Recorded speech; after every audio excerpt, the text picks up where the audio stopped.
everybody. Welcome to the debut of Rainbow Six Pro League Season 7. This is the North American Playday #1, and my name is Parker Intero Mackay, joined as always by Michael Kickstar Stockley. Hey, everybody. Oh, it's so exciting to be back here with some Pro League. We haven't had good Siege esports in a while, since the Invitational, and that break, while kind of short, feels like a long, long time Too away. long. Yeah, too long. Definitely is the best way to put it. Now, to start us off, we're going to be taking a look very quickly at the group stages of the North American region for this season. Now, you may have seen some of the announcements for the new formats of the Pro League in the future, but we're not going to be using that for this season, as it is kind of a gap transition season for leading forward. That's correct. So the last season we just had, which at the time was called Year 2 Season 3, now is going to be referred to as Season 6. So much cleaner. So much cleaner. We're just going to be dropping the whole year season thing. It's just Season 6 was what it was. We're in Season 7 now. Season 8 will be starting in 2 months. So this is identical to Season 6, which was that roughly 2-month format that we had, where teams play a couple times and they go to the LAN. That is what we were doing. You also heard about operator bans and all that jazz. That's not coming till next season as well. But let's take a look at the groups for today, at least. Group A is going to be Evil Geniuses versus Ronin in the first match, Era versus Space Station Gaming in the second match. Definitely an interesting group. You know, you have some heavy swingers, you have some unknowns in here.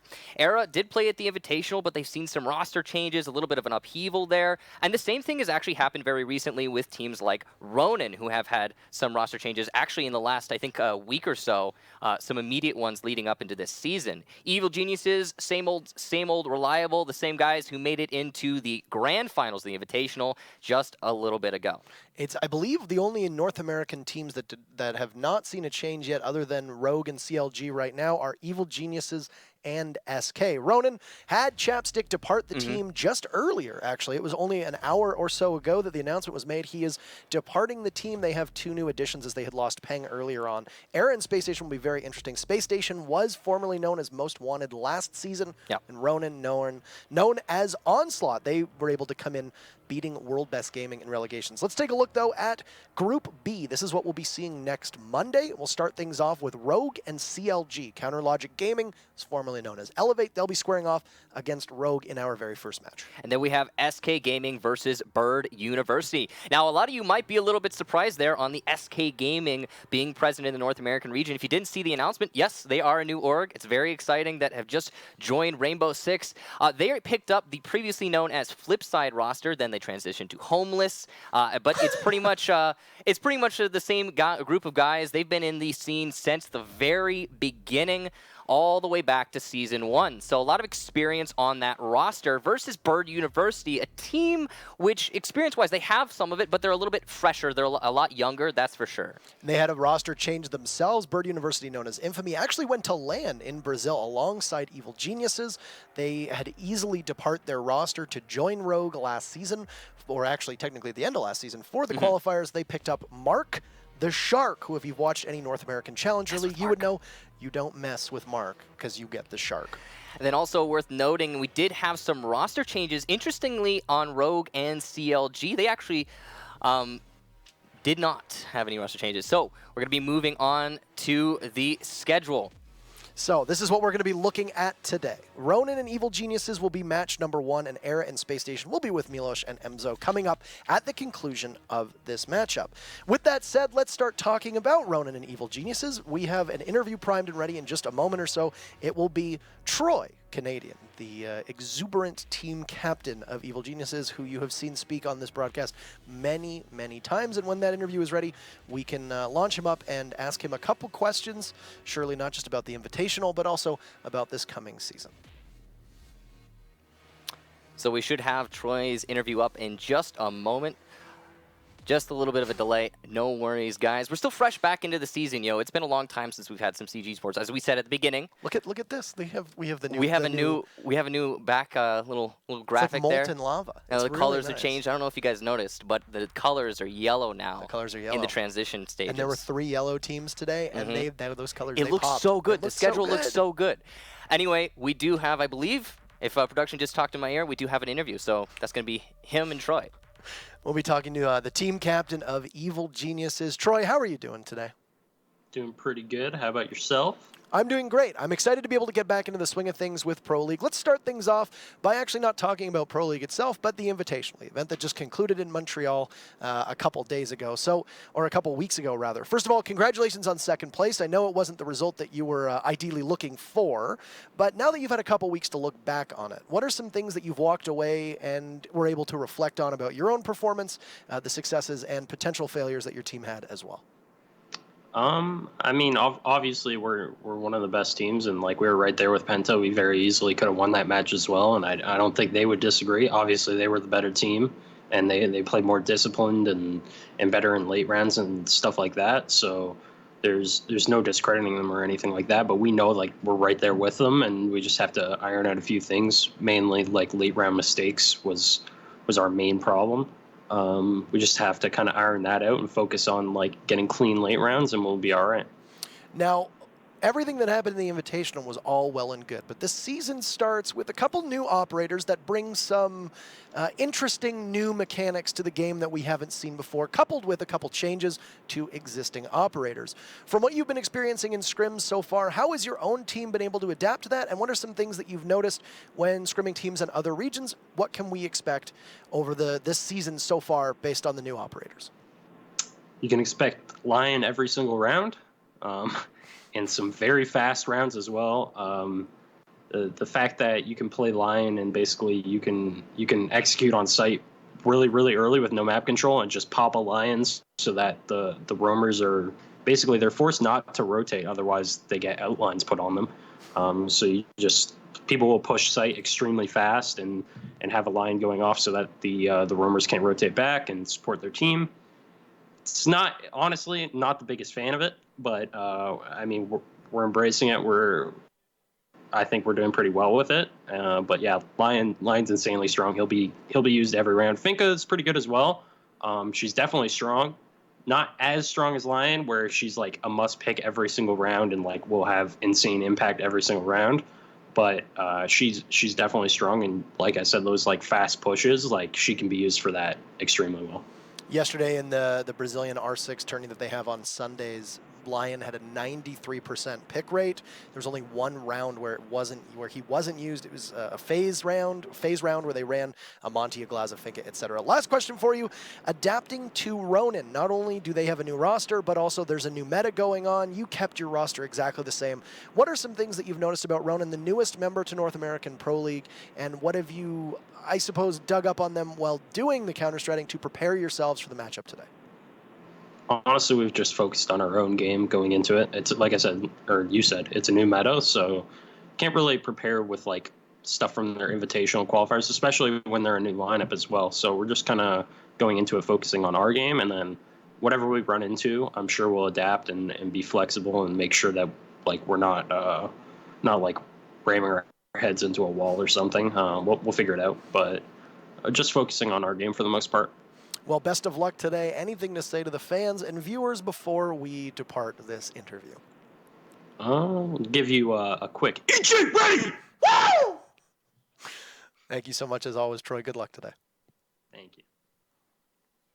As animated as always. You expect nothing less from Troy. Nothing less. I knew it was coming. Yeah, no, I think he's also right on a lot of things. You know, we've been hearing a lot about Lion for coming out of scrims, which isn't exactly always the best, platform to gauge competitive play expectations. But let's take a look at the EG roster before we get into that. Necrox, Canadian, Young, MVK, BC, just the same players that you've seen compete at every single, most of the events that we've had in Rainbow. They've been here for a long time, since Season 3. But outside of that, Lion, the new meta, a lot of the expectations going into it. It's an interesting new playground for teams, but it's caught a lot of people off guard. Yeah, I'm very interested to see how much of an impact he takes, if he even holds 100% pick rate. There's, from what we're hearing on scrims, he's in basically every round, which is something that we haven't seen a lot of with operators. And you've always had those that have always been around 80%. Well, I mean, but 100%, that's pretty high. When we had Glaz come in and he still had the damage buff, fair, and he could see through smokes, he was up there like 90, 80, like you said. Yeah. But I don't think it's about as extreme as we're seeing with Lion right now. But all that aside, We do have another team who's going to be competing against Evil Geniuses. And we do have another interview with one of their players. I think we have Talon. It is. It is indeed Talon, one of the longest-serving members of the team, formerly known as Onslaught. We'll throw his interview up here, and we'll ask him a couple questions before we get into the map bans and then the actual game itself. So we'll say hello to Marcus, a.k.a.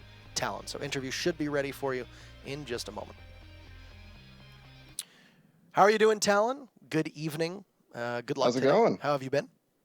Oh, I'm doing all right. How about yourself? We're doing well. It's very good to be able to start things off here at Pro League. I know that we've all missed it. First question for you is, first and foremost, welcome back to Pro League on your behalf. Some of your team members are here for the very first time. You're starting the season off with a couple roster changes. You saw both Peng and Chapstick, both of whom were with you when you qualified, have now departed. You had cut ties with Lycan earlier on as well when he played in relegation, so a pretty new-ish roster for you. What drove those changes, and what benefits have you seen from the new membership, and what should we look forward to? For us, it's all about communication and kind of like the long-term goals.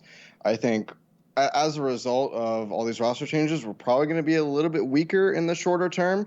And to me, that's fine, because as I see Siege, going on into the future, I want a solid group of 5 that, we can kind of stick with for a much longer time than what most people would expect out of a team of our caliber. Right.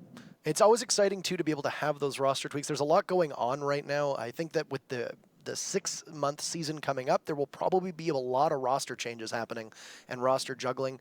And then, of course, it's compounded by the fact that there's the contract status of a lot of players is going to be something to deal with as well moving forward. Now, EG is one of the top performing teams that North America has ever seen, and you have the fortune of playing them in your very first Pro League match as a 5-man team.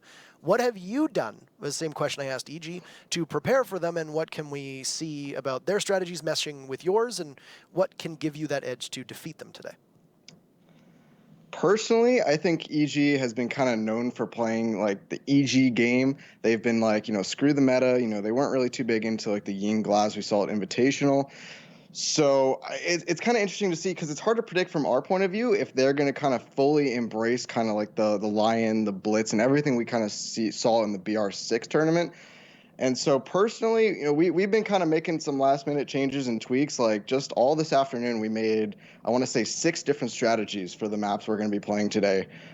We've tested them like a few times, I want to say.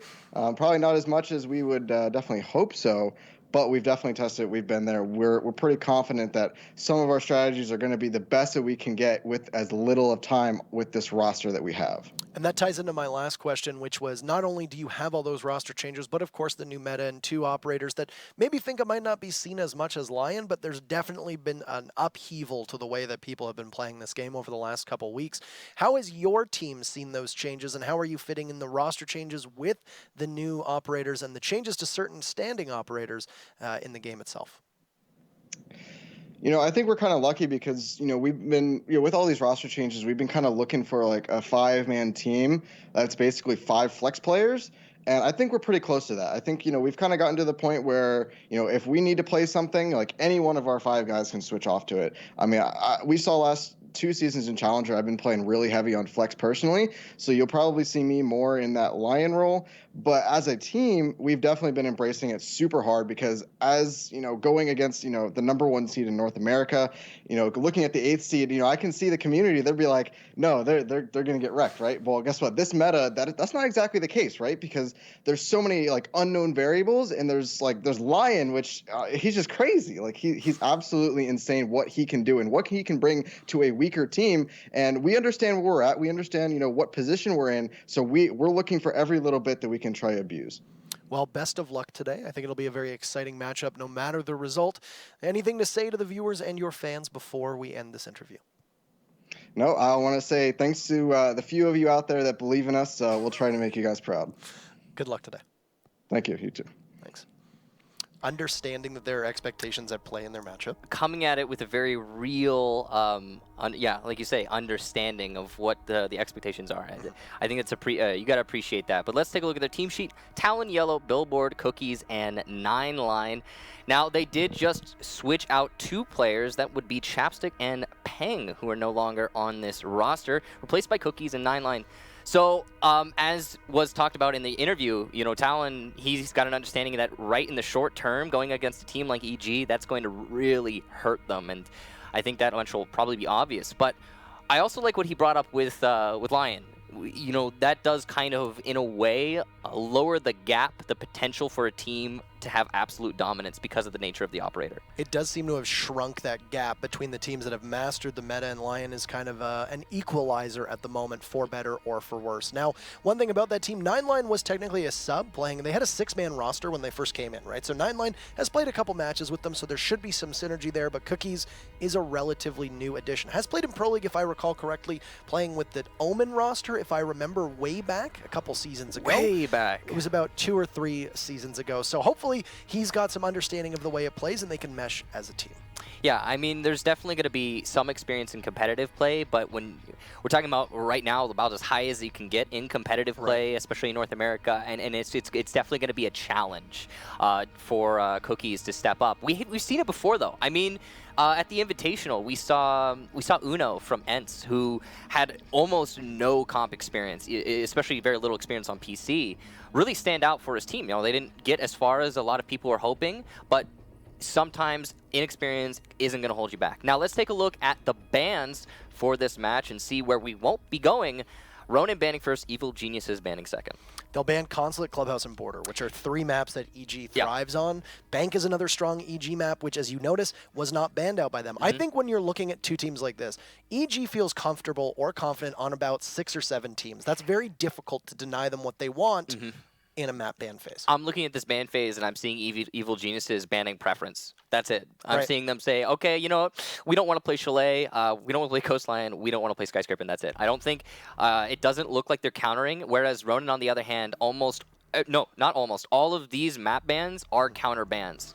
Now, that's telling of a team put up against a wall and trying to give themselves every advantage they can. And it's good. These are good bans from Ronin. We can't say that they're not, but it is kind of telling of the match to come. I think it's surprising that EG let Oregon in, because we saw they had tried to make Oregon work a number of times. They started to ban it out towards the end of the Invitational because I think they realized that they weren't playing as competitively on it against other teams. So that, to me, might speak to the fact that Ronin is not a threat in their mind on Oregon. Ronin also happens to have one of their best maps, or previously one of their best maps, a Skyscraper, which is a map that we know that EG is not that comfortable on, and it was actually very humorous that it came down to Skyscraper against FaZe. The picks are ready, so Ronin, by virtue, got the very first pick. Our maps will be a blend of Cafe Dostoevsky, Bank, and Oregon. We'll see what they decide. Bank, of course, will probably be EG's pick. That would be my guess.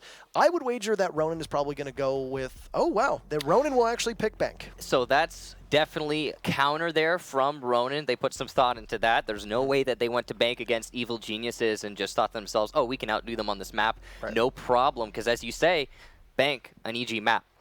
Oregon being the pick from Evil Geniuses, and that is, again, I think pretty much the same thing as what you're talking about. I think they're trying to practice their Oregon. Now, we don't want to bring Ronin down too far because they are a skilled team, but I think that Evil Geniuses are probably going to try some new things here, try and get their wheels turning on that map and try to get themselves more comfortable on it, because they've been comfortable on it. Like, it's a map that they're definitely skilled at, but it's always been something they struggle a little bit with against the hyper Oregon teams. So we'll head to Bank as map number 1 between these two teams. It's a map that Troy mentioned at the Invitational. They've only ever lost twice, both of them coming in Montreal. First against FaZe and then against Penta. They'll see if they can make it 3 in a row if they lose to Ronin here. But Bank is first match up between EG and Ronin. Let's get the very first matchup of the North American Season 7 Pro League underway.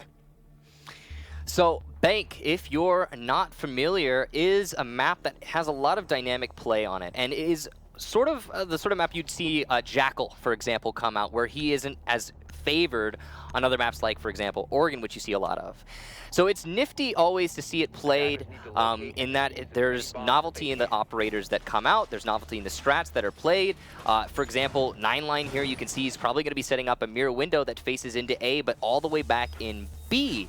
And you don't always see that, right? Sometimes the mirror window goes in Red Hall. There's a little bit of variation, and I think that's what makes Bank a really good competitive map, is that there's so much room for variation. Usually a map becomes stale in the comp scene when the strategies don't change. It's a huge map, and as you pointed out, very correct. Though, apparently we may need a rehost here because the rules may not be correct. So Happens. it happens from time to time. So we may need to come back in here for just a second as setup is still going on. Yeah, unique attacker spawns were not turned on, it seems, or at least by EG's account. So we will be having a rehost.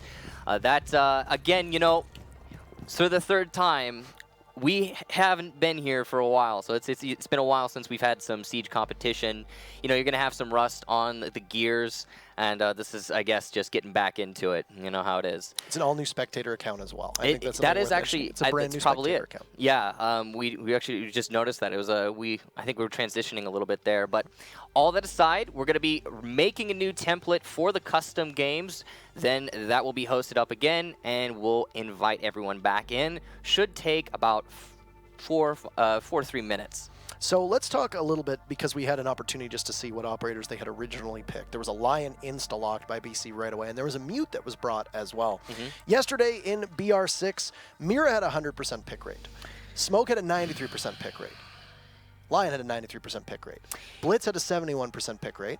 And then you had Mute hovering above 50% as well, which are unusual for almost all of those operators, especially Mira to have a 100% pick rate. That's pretty astonishing. You know, the funny thing about Lion and Finka being added to the game is they reinforce the meta that we already had on defense. They make it so Mira, Smoke, Mute's a new thing.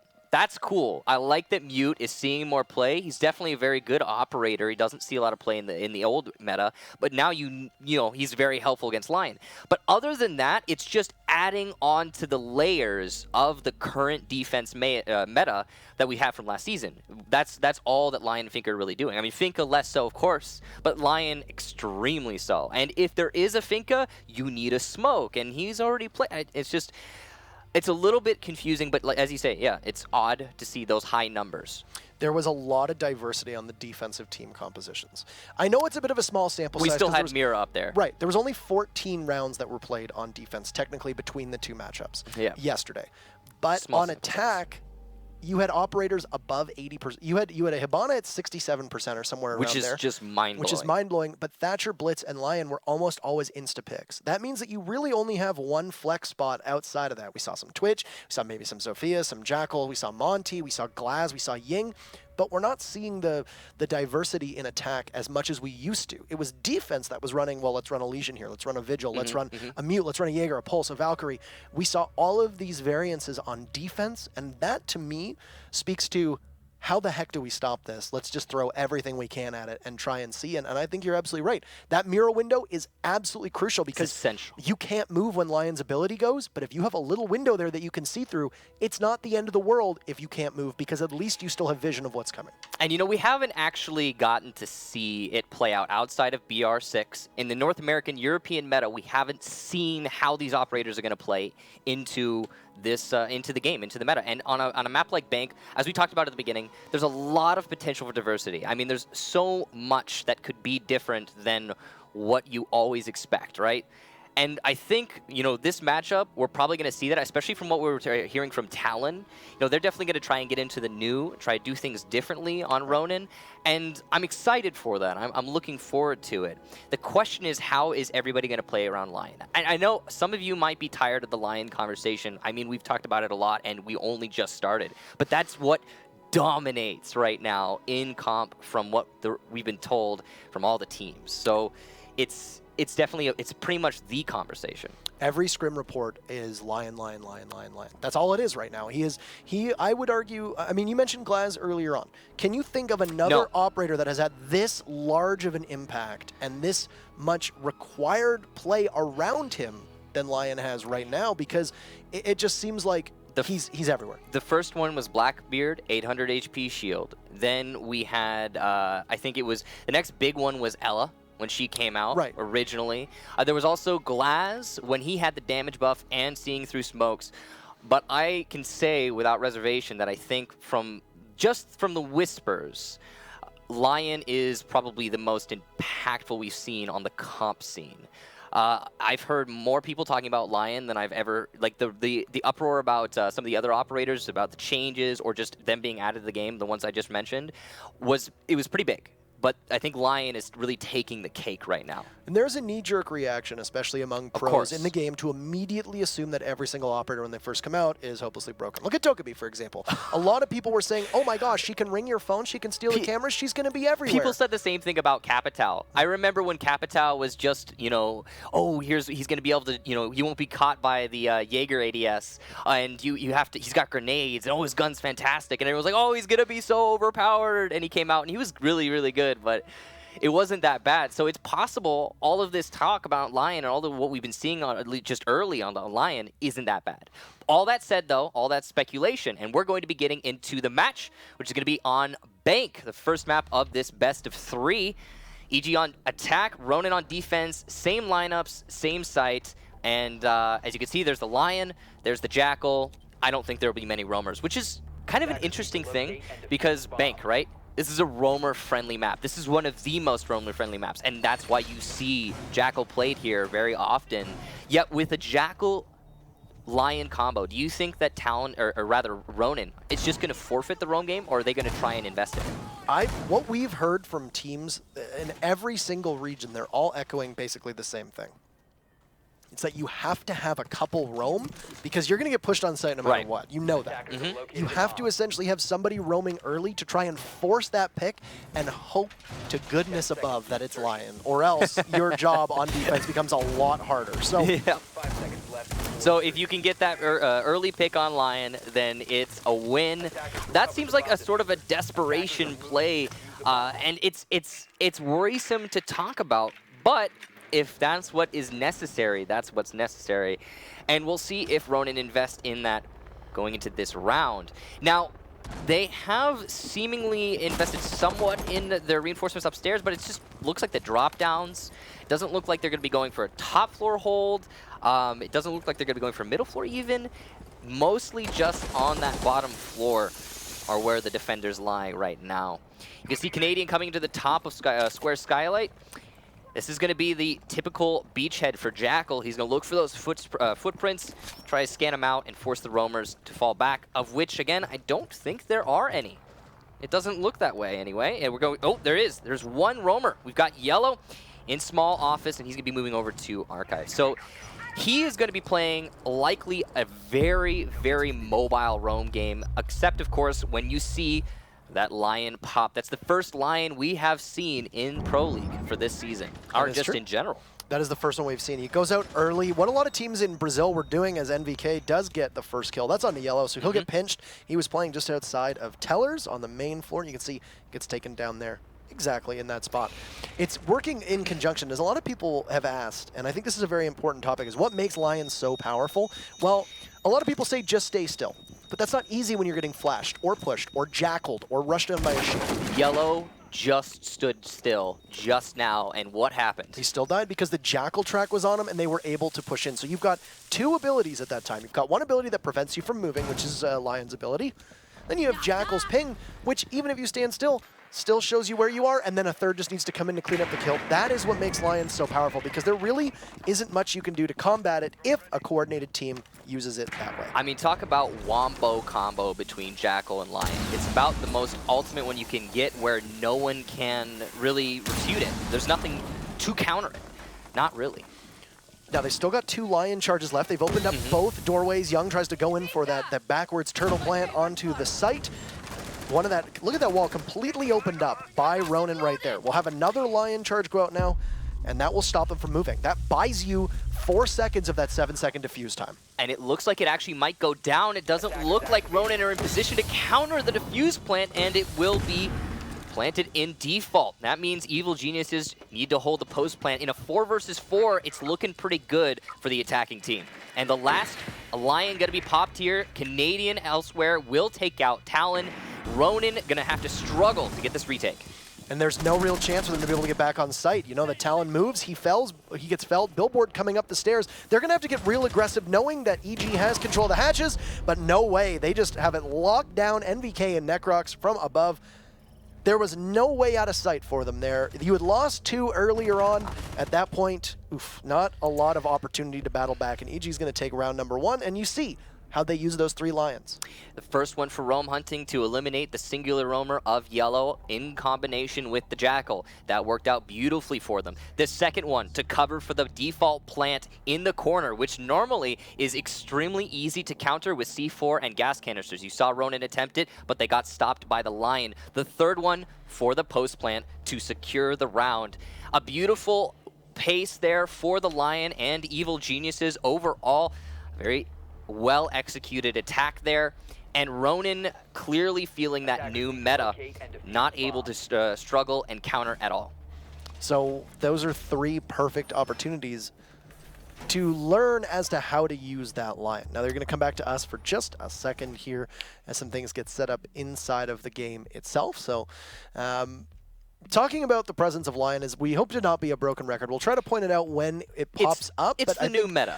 I think what we saw, exactly, and I think what we saw was a perfect opportunity. As you said so correctly, you use them for roam hunting, for bomb planting, and then for the defusal, or the refusal of them to be able to get to that diffuser. And you've seen teams potentially save 2 of them to string them together after the plan has gone down as well. It's very versatile. Yeah, and I think that's the main thing, is you can pretty much use it for anything. But like you said, I think we're going to try and move on to the other aspects. There were some amazingly well-done things from other players on Evil Geniuses. We talk about MVK, his use of Zofia, another operator we typically do not see in the Pro League. I love the way he used her in that round. Not only to hunt down the roamer, following up the Jackal and the Lion ability, but also to pressure the site from above and to force those defenders out of Red Hall using the lifeline. And here's another thing that we've heard coming from scrims that you could see in the first round with Ronin and now as well with EG is you literally open everything up, because then if they track you through a wall, you can at least fight back. Yeah, there is no wall. There is no wall for them to get a bullet pen kill on you from. And a Lion and a Blitz will come out from Ronin. You can see they've already managed to get really good ground. So by being able to have operators that push the roamers off, Canadian mentioned that you can get on the site real fast. Yeah, it's a very deliberate strategy there from EG, and I gotta appreciate it, really filing into the new meta. Now, 9line has brought out, I believe this is our first Blitz for the Pro League, which is another operator that is seeing much more play in this new meta. After his buffs, he is a fearsome beast. You really can't do anything against him if he's up against you nice and close.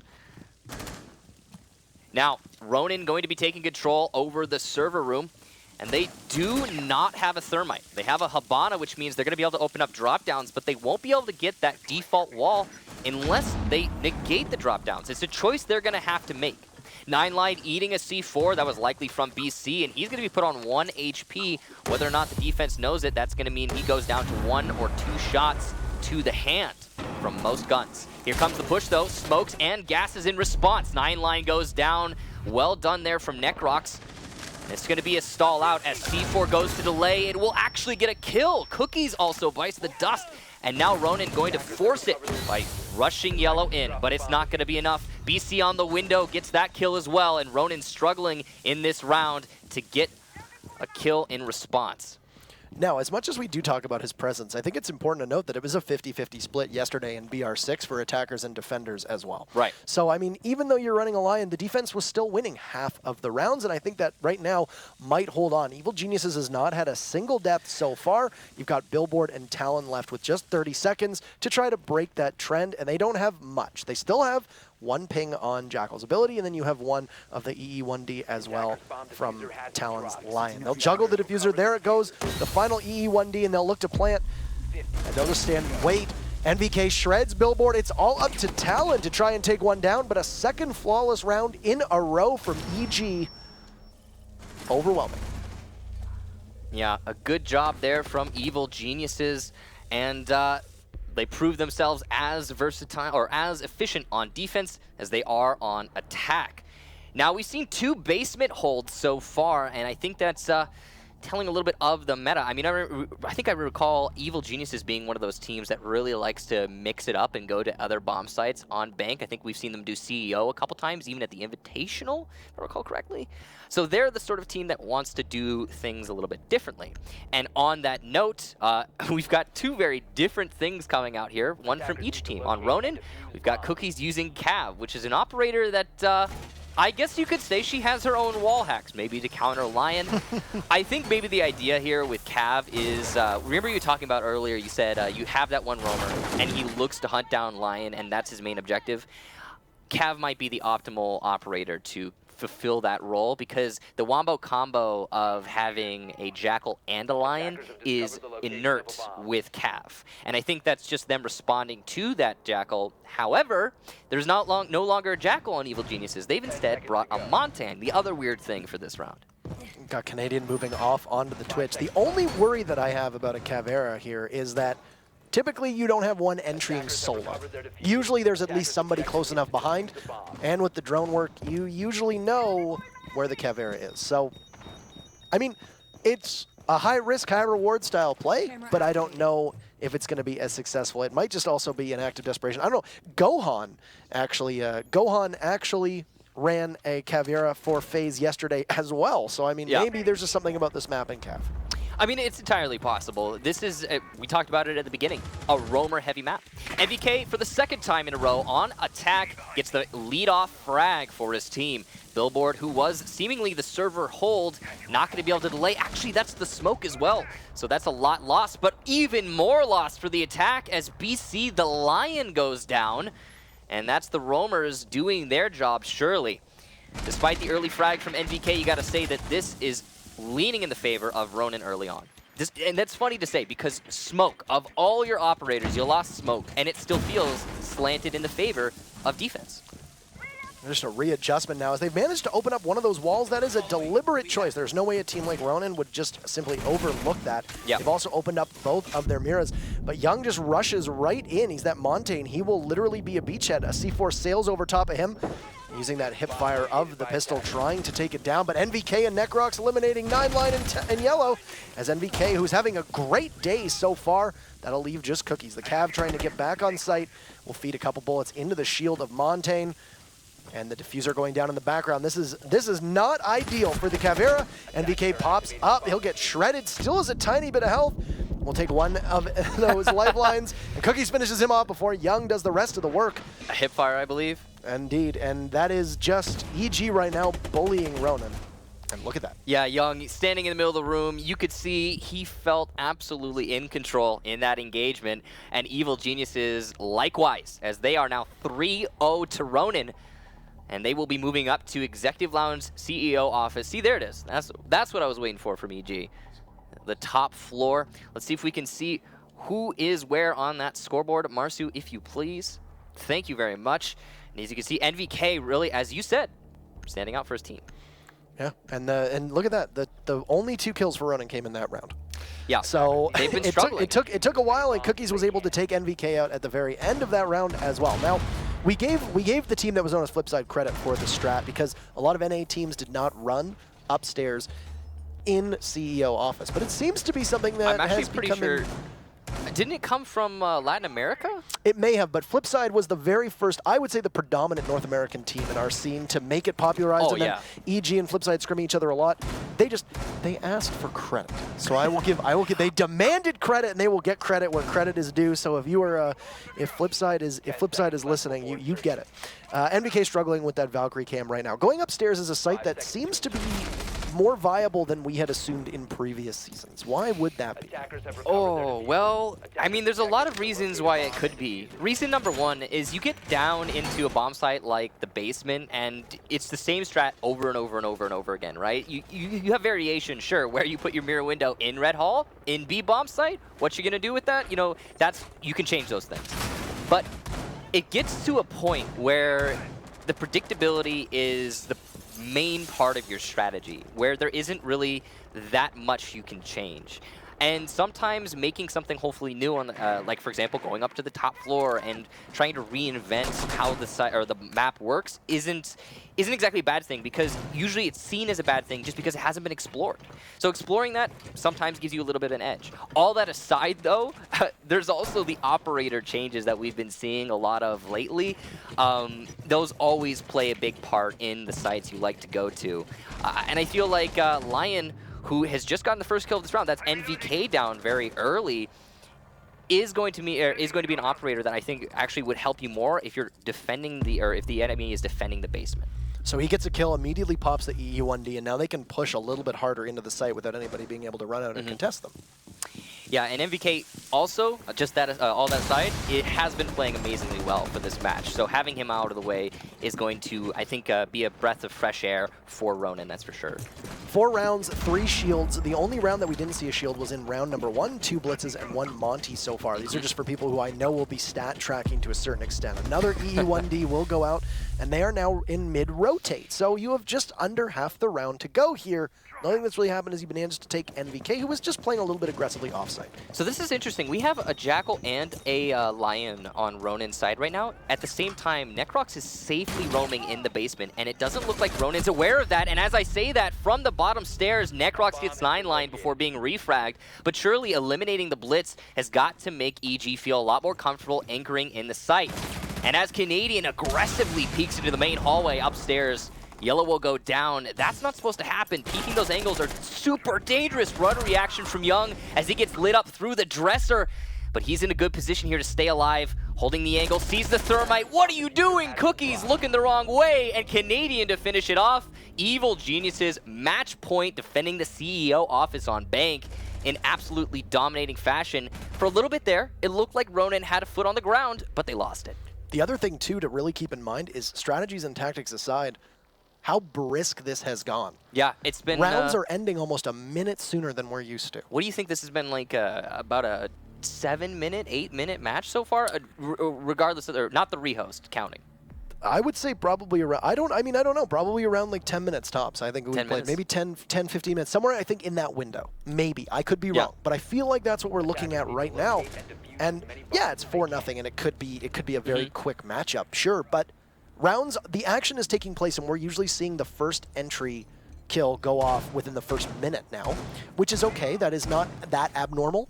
But, I mean, I think it's pretty normal. But it's been every round now, yeah. Whereas some rounds, you know, we don't see the first kill until a minute and a half, a minute left.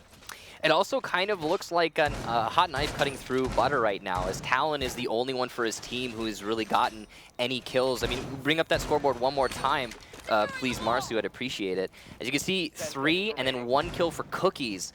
Now, we always talk about how kills aren't the most important thing in Rainbow Six. There are a lot of things that you can see outside of kills, or that you can't see outside of kills, that mean a lot to how you are as a player on your team, what you contribute to the team dynamic.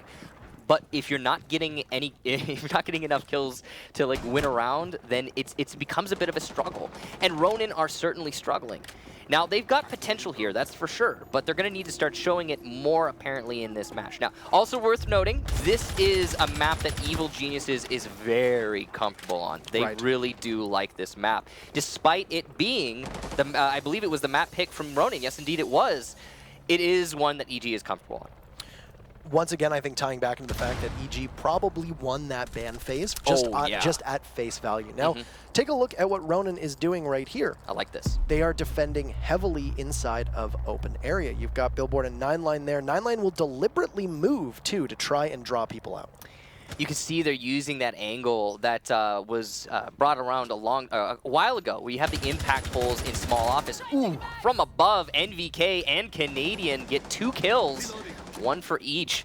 And now in match point, Ronin in a 5 versus 3 with 2 minutes left. It's not looking very good for them. But anyway, yeah, the angles they're using there, that can see all the way onto the teller's doorway. What was that? Billboard, an amazing shot through the drop down. And that was his first kill of the match, in fact. Well done to him. Drop shot, though, from Young through the electric closet. And look at that. We have just under a minute and a half to play, and now it's a 3v2. You've got half of the operators dead halfway through the round. Necrox taking out Billboard. It's going to leave the Rook of Cookies and he has just a fraction of health. Playing inside open area, Necrox finishes him off, and Evil Geniuses 5-0. That is a good half for them, or at least good 1/3, depending on what we see in the second matchup. You know, technically, it's usually considered a 1/3, but it's just so much easier to say good half. Good half. And then you have the tiebreaker as well. So Evil Geniuses Lion has a 100% pick rate. Shields appeared in 3 of the 4 matchups. I think we saw 1 round without a Lion in that match. No, we didn't. Lion was in every single round. Every single one. Every single round. So at least holding a 100% pick rate right now. And I think that really speaks to the teams when they say that both Canadian and Talon saying how much he dictates the pace of a round and how important he is. Canadian said that, you know, it's something where he will be in probably every single matchup. We'll see when we head to map number 2, which is going to be Oregon, if he is as impactful. You know, it's worth noting that on a map like Bank, Lion is definitely, I think, definitely one of the operators you have to bring. He's right there next to Jackal, right? Jackal is an operator who wouldn't be picked on some maps, but on Bank, you're definitely going to have a Jackal at least 1 round. And I feel like Lion kind of plays into that same dynamic. So there's possibility going on to these other maps. The second one, of course, Oregon, as you said, that we might not see a Lion. However slim, there is a possibility. And again, the conversation is really just about how much we're seeing him, how he's going to influence the meta, and what we're seeing from him early on, which so far seems to be absolute dominance on attack. What's funniest about this is the first 2 maps we have, Bank and Oregon, were actually the 2 maps that were played in BR6 yesterday. So we are we can use the stats that we get from these 2 matches between EG and Ronin right now, and maybe get some more data if we go to Cafe Dostoevsky for number 3. But for the time being, we'll head to Oregon. So, Evil Geniuses will be going on attack to start off. Ronin will be going on to defense. It was Ronin's choice there to go on to defense first, as this is Evil Geniuses map selection. So, right off the bat, we have a lineup that we're very familiar with. We have Fraggers coupled with Lion and Blitz, if you don't count them as Fraggers. Actually, you know what? It's kind of interesting. Where does Lion really fit? Is he a utility? Is he a fragger? What does he do? How would you define him? I mean, to me, he's a little bit of both, right? But I'd say predominantly a fragger. I think the problem is that you can't define him. He's so universal. He should be, almost all operators should be able to be confined to that role. You know, Thatcher starts out as support and he transitions to a fragging role once his job is done. Similar Thermite. to Hibana, Thermite, jokingly referred to as Fragmite for the same reason, once your job is done. But the thing with Lion is that even when he still has his gadget, he's still on a fragging role. And you don't want to potentially lose him early, but still can get those kills while he still has his gadget available. And unlike Thatcher, unlike Hibana, unlike Thermite, you're not trying to get rid of his utility in a particular fashion. Like with all those operators, you have an objective with the utility you want to use that those you need gadgets. to use. Yeah, right. With Lion, you want to pace yourself through the round and always have it be relevant. And it is always relevant. So, unless you die, of course, early on, which we did see BC do once on Bank. His team won in a 5-0 fashion, but there was that one round where he didn't get to use all of his charges. Now, one other story that I think we're going to see emerge over Pro League, at least if nothing changes, is the lack of Ella, who has been one of the most widely picked and celebrated defensive operators prior to this season starting. She was holding at plus 80% pick rate for her entire season, and then the invitationals as well. This is the very first time we're seeing her. How long was that streak for Ella? Was it 5 rounds? It might be. No. I think for when she came out to where she is now is about what, 4 months? 6 months. And this 6 months? We just saw 5 games in a row without Ella. That might be the longest streak we've ever seen in Pro League without an Ella played in the game. I think you're right. Speaking of Ella, NVK going to get the leadoff frag, as we've seen him do many times in this match so far. On to Yellow, the Ella. Above 9 line, trying to light up Young, will be partially successful, pushing him down to 75 HP. And he's going to have to reevaluate his push here. Luckily for him, though, he's got a hard destructor opening up those walls in the closet, or rather, the lockers room, so he has another potential rotation. Canadian, a rush into the showers. Cookies goes down. The Legion trap not enough to deny Troy that push. And here comes the first line, I believe? Second line correction of the round. Not going to catch anyone. But you could see that Evil Geniuses, despite that, are still in dominant form. Both times those Lions have been used directly after a kill to potentially cover any rotates and keep the droned out defenders in their same positions. Canadian from above goes down. Will he be finished off? Talon trying to come up from the flank, but it's not going to happen. Billboard will finish Canadian using a shotgun, but more refrags from EG, and now it's all Billboard. He will have to ace to win this round. He had taken out Canadian just earlier. He still has a minute left. Pretty unbelievable to think that you're down to your final. Usually we would see this at about 10 seconds. One thing it's really going to do is change the timing of your smokes as well. BC eliminates Billboard, and that's 6 rounds in a row for Evil Geniuses. He didn't even need the Lion wall hacks. He just sprayed through the window, following up his ability before the detection even popped, and he got the kill. Good read there from BC, expecting Billboard to try and rotate, catching him in the middle of said rotation. And now, Evil Geniuses still in dominant form. Ronin have yet to show us anything here in this match.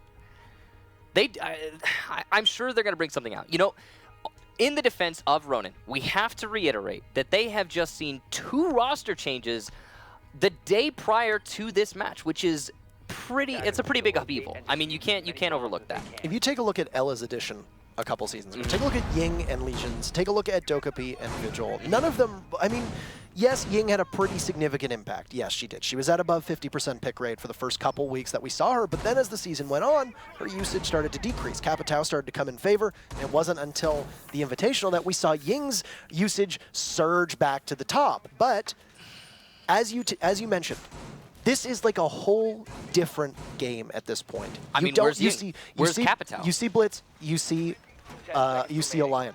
Ashe hasn't been used as much as we would expect. You haven't seen a lot of Thermite, you haven't seen a lot of Twitch, you haven't seen a lot of Ying, Capitao, Blackbeard. Buck hasn't even been played yet. Holy shoot, I forgot about Buck. You know, you're thinking about all the operators that will and won't be played, and there's so many spring to mind. You're absolutely right. You listed them off pretty perfectly there, but I didn't even think about Buck, and now it's pretty crazy to imagine. I mean, we're seeing Sledge, right? We're seeing Sledge. So we've got our soft destructor. But oftentimes in the old meta, we'd see both of them. And same thing for the hard destructors in that camp. We'd see a Thermite and a Habana a lot of the time. We're not even seeing an Ashe right now, as you mentioned earlier. And my main thing, I think, to be honest, is the Capitao Ying Glaz. What happened to that? Where is that? It just disappeared. The Glaz disruption meta has evaporated seemingly overnight in the Pro League, at least so far. Now, we're pretty early in. We've only seen 2 maps played, but this is what it's all about, right? Whoa, from behind? No, that was actually inside of Meeting Hall, through the wall, spraying. NVK gonna get a double kill. The funny thing about that is it was through the Lion charge. And a shield, of course. But the Lion charge was detonated as NVK peeked that angle. What a beautiful job from him there. Ronin just in bad shape already, but once again, a very quick push. It'll leave Yellow all the way at rear stage by himself, holding that diffuser. He does have open hatches beneath him, but the site is above. So he can rotate if need be, but right now, may not have a drone, losing the valuable ability of that Lion to be able to find where the roamers are. And it's just NVK who's going to be holding a very tight angle. But that ACOG, they trade! Oh my goodness! Leave it to NVK. Winning that fight in a sense, well, at least exchanging in that fight, despite not having Jaeger's ACOG anymore, playing a very long aggressive angle. And I think the most miraculous thing about that is he just adjusted as he was being peaked. So bad timing, still manages to recover it. You got to think that if he hadn't moved, he might have just won the fight outright. Billboard very gracefully inside of Garage, looking to see if there's anybody who's going to push him, just going for a quick peek around the corner. You see there are 2 members of EG stacked up. It's the Mirror of BC, as well as Canadian just sitting there waiting. The goo mine will explode, and that will give at least some indicator to Evil Geniuses that there's somebody there, and Canadian will now move and very quickly pick up that heartbeat of Cookies inside of Meeting, who is just by that pantry wall, which had been half reinforced and half opened up, that NVK was playing so aggressively out of earlier.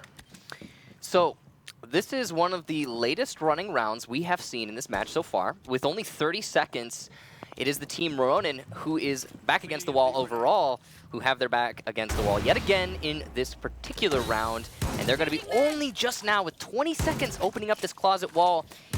You gotta imagine it's a little bit too late to use that angle, especially considering you have Canadian with the C4 from below. He's gonna get the kill. Billboard goes down. It's all Cookies as he rushes in, gets one at the top of White Stairs. Can he get a second? No. BC finishes him off, and Evil Geniuses will take round 2. And a 2-0, they have yet to lose a round in this best of 3. So we have so far played 7 rounds, and defense has actually only won 3 of the 4. So right. Well, I mean, it was all EG, right?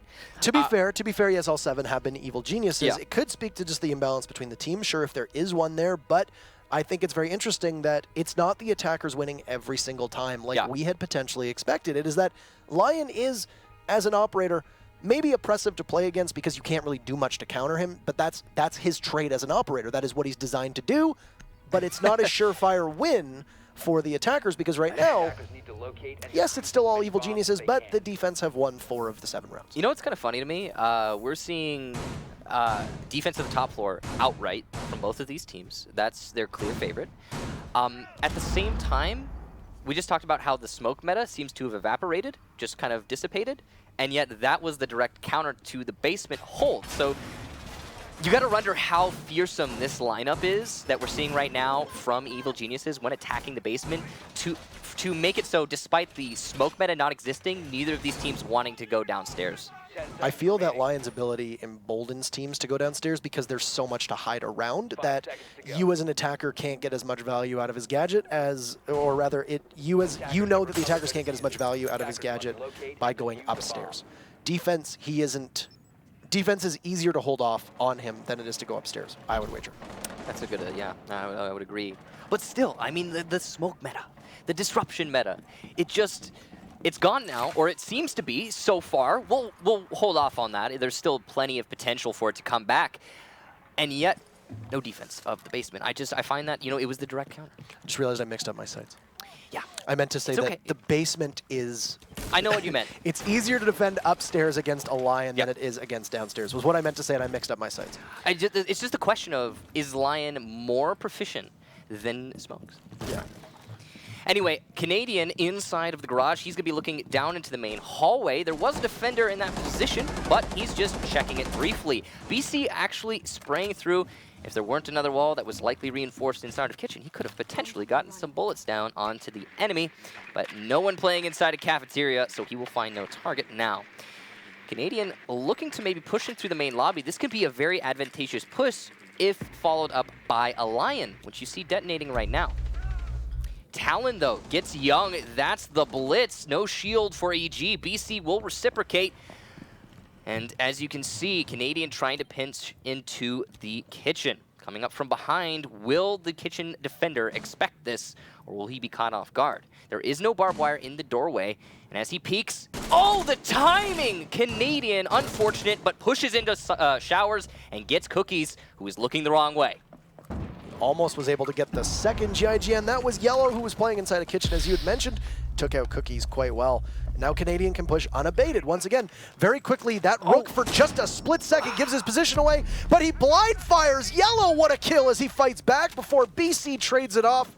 Yellow, very smart play to just start firing. Will leave just 9line and Billboard left with a minute to go in a 3v2.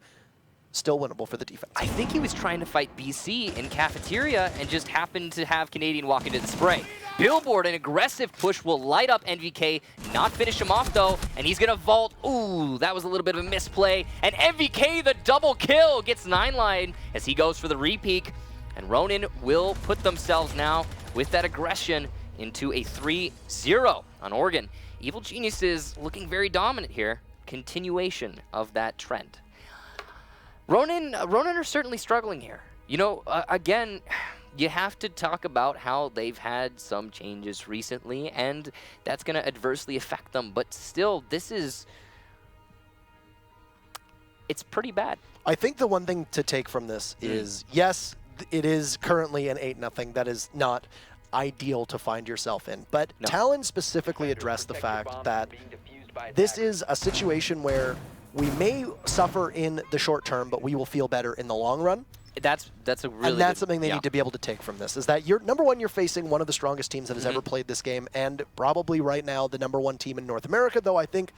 Well, they made it to the finals of the Invitational. We can say that. Right. I will see. Objectively, we can say that. We'll see how it shakes out this season. But I think, you have a tough prospect coming in to face off against a team like this. No matter who you are, it was going to be a struggle to a certain extent. Absolutely. You have to adjust to a new meta, new roster. You're going up against a team that is going to be hungry, that didn't make any roster changes.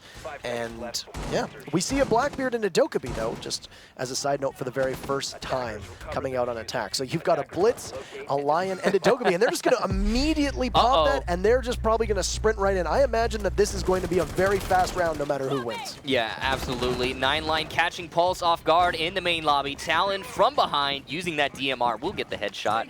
Canadian goes down, and here comes the rush. Ronin already inside of Laundry, forcing these defenders back as the mirror windows go up. Young through the wall will get the kill though. Cookies reciprocates as he pushes through the main hallway. And Ronin, for the first time, look like they have a chance and their own dominance in this match. This is a wonderful cheese strat that we see right now, but EG is able to come up. Billboard eliminating Necrox. NBK takes it out. Ronin, what? That took 45 seconds, and that round is over. Leave it to Ronin to just bulldoze inside of the site. They are finally on the board. It will not be a 10-0 for Evil Geniuses. They take it in what is one of probably the most bizarre rushes I've ever seen. At least since I've started watching Pro League, it is basically the laundry room equivalent of a construction rush on this site. The most bizarre rush I have ever seen, hailed out of Latin America. Can't remember the team. It was a very long time ago, but it was just everyone through the B window on Chalet. Kitchen trophy defense. That was the most bizarre one I ever saw. It's like a clown car. They just all start jumping through. And How many it's people exactly are what happened. And it was just one person after another, and it actually worked. We've seen it. We've probably seen that exact rush 2 or 3 times, but that's a conversation for another time. That was a very bizarre rush. I will back you up on that one. A weird rush from Ronin, but it worked. 45 seconds and everybody was dead. Yeah, I mean, do what gets you the wins. If that's what's gonna get you. Oh man. My. I mean, they got into the site before the mirror windows were up. They eliminated the Pulse before he was able to get any information, before he was able to use his C4 to deny the bomb plant, or rather the defuse plant. There were a lot of things they did right in that round. A lot of it comes down to luck and timing, but that's the nature of a rush strat, and they played on that luck, and it worked for them. This is not meant to be said in a pejorative way or dismissive way of Ronin, but one of the reasons why Ronin does so well is exactly this. 9-line spawn peeking as an echo. You've got Talon going for a juiced out run out from rear stage and back tower. This is the Ronin that excels well. Look at how Cookie's taking out NVK. You've got a team that literally just does things that other teams don't do, and it works. You know, they jump out of windows, they go for spawn peaks, they take those brazen plays that completely upend the strategy of the attackers and the defenders. They just did it, it worked, they're doing it now, and look at that, it is working yet again, and that gets under the skin of your opponents pretty quickly. You gotta wonder when Evil Geniuses is gonna think to themselves, all right, we need to consolidate. We need to understand what the enemy team is doing, which is just, as you say, brazen plays, and we need to start calming down. Cookies with the C4, detonated too early, successfully baited out by Young, and Cookies is a dead man. BC will follow up that flash with the kill. And you can see Evil Geniuses trying to compartmentalize, pick off one player at a time, and try and get that advantage back in terms of man count. They're a little bit off, and Young, as he disconnects, is going to even put them into a bigger hole there as the shield player gets eliminated. So Necrox and BC are going to have to fight this in a 2v4, what was a 3v4. Now, there will not be a rehost in the middle of the round. This is going to have to play out since it's already begun, but we will likely rehost after the round's conclusion. The outcome will, however, likely be in the favor of the team who wins, or, you know, it's not going to go backwards is what I'm saying. BC has tons of opportunity to just put down some suppressing fire, but he gets picked off by 9-line, and it's all up to Necrox. That's the Cabana playing inside a dining hall right now. He'll get sprayed through the wall and look to see if he can take the head off. The Echo, a nice shot from Necrox, who's been playing a very aggressive entry and roam style role, which is something that we saw them slowly make that change to. Right now, though, Ronin looking to put 2 in a row. Necrox trying to stop that. He's got 2 so far. It was BC who'd gotten the kill earlier on against Yellow, or Cookies rather, the Valkyrie, who'd been playing in Small Tower. So Necrox still has 45 seconds left to try and clutch this out. Here's the complicated part. He's got to move up the white stairs or the main lobby stairs, both of which a very easy bottleneck for the defenders to hold. And as Talon has made it back to the bomb site, Necrox hot on his tails. Oh no, goes for a reinforcement. What a misplay. Necrox capitalizes on that. He's had a beautiful round so far. He only needs to find one more. And Billboard, and he's peeking. What is going on here from Ronin? Both at half HP. 20 seconds here for Necrox, but oh no, Billboard playing a very tight angle will be able to clutch it out. Necrox just inches away from that. That's got to be a little bit of heartbreak there, but it was early advantage in favor of Ronin with the spawn peaks, even more in favor of them with the disconnection of Young, that shield player who could have been so influential. Yeah, you lost one member who is especially hard to combat one-on-one. You had Necrox left, who had a really impressive showing, to say the least, in order to close that gap up, and just waiting for Young to get back in the game, and then we can go back in. We've now seen Ronin do what they hadn't done in the previous 8 rounds, which was win a single round. They've done it twice now. So right now they are 1 round off of EG's lead on Oregon. I think you can really chalk that up to the fact that they did 2 rounds in a row with strategies that... Aggression. Peak everything. We don't really see. Yeah, that's all it was, though. I mean, it was just peak everything aggression. It was calculated. I mean, you saw that tower peak, really well done tower peak.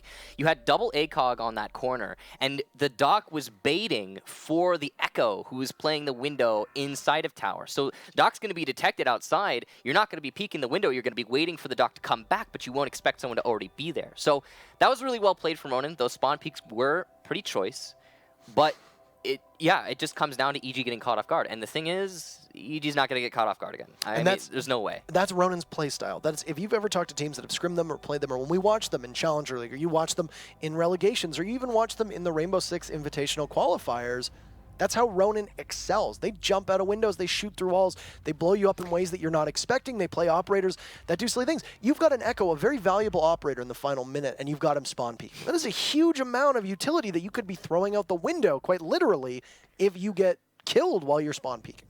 Yeah, and the same thing happened throughout the entire round, though. It wasn't just the spawn peeking. It was also Talon going for a reinforcement on that doorway. I mean, yeah, it'd be convenient to have a reinforced door there, but you're taking a mighty fine risk, aren't you? And then you have the same thing with Billboard, the last player on his team. In a 1 versus 1, he's peeking the main hallway, where he knows the enemy is playing. He's like, I can peek this angle, and that is just a crazy play. You aren't supposed to do that. And that's why Necrox didn't get the kill. He wasn't expecting it. So it worked out for Ronin. And honestly, I hope they keep doing it, if it's gonna keep working. But I have to imagine that eventually Evil Geniuses are gonna be like, oh, okay, we'll just expect it, we'll play a little bit slower, we'll consolidate, and it'll stop working for Ronin. But, again, the question is, are they going to change things up then? What's going to happen then for Ronin? Because I like this Ronin. I like this adaptation. I love it.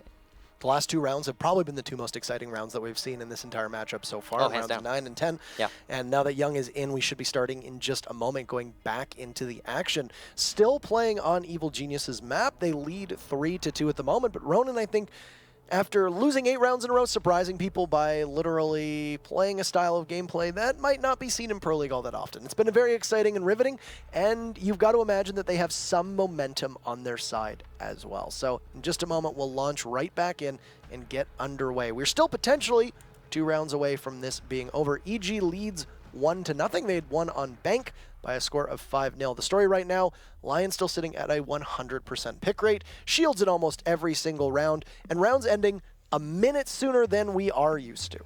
You know, while it hasn't been an exceedingly exciting match leading up to those last 2 rounds, it has been a fast match, so at least there's that. I mean, we don't often see rounds go that quickly. Even the defensive rounds for EG, and they weren't doing a whole lot of spawn peeking, have been pretty fast. Because Ronin are trying to get that momentum. They're forcing it out. They're not taking no for an answer. And you gotta hand it to Ronin for not losing the passion, not losing that aggression, and even ramping it up, leading into what seemed like a devastating loss, and trying to change that. Now, we have, you can see there on the top floor, a little bit of a dresser broken. I love what they do there. We've been seeing that a lot lately. There's also going to be a heavy defense emphasis put on the bottom floor with these reinforcements, the holes in the floor from above. That's going to be dominance, double angle on any attacker who will push into kitchen. Also, the same exact meeting hall presence that EG have put forth on the top floor hold before. Really got to hand it to EG with this setup. It does seem very dynamic. We'll see how it is that Ronin choose to handle it. Now, they have brought a Blackbeard yet again. The Blackbeard Blitz and Lion combo worked out for them last time, although I believe they brought a Dokkaebi when they had him last time.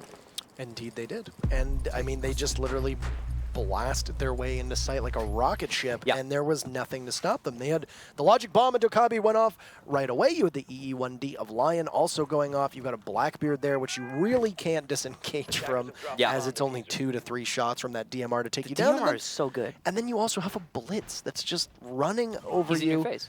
There really wasn't much they could do. One thing I did find very interesting about that strat was that EG didn't bring a mirror on the basement of Oregon. Instead, they opted to double reinforce that closet wall rather than put a mirror up there and leave one of the walls open, which is something that we usually see prior to this patch. It was also, I believe, the first time that we have seen a basement defense on Oregon so far. Also, the first time that Evil Geniuses has lost a defense.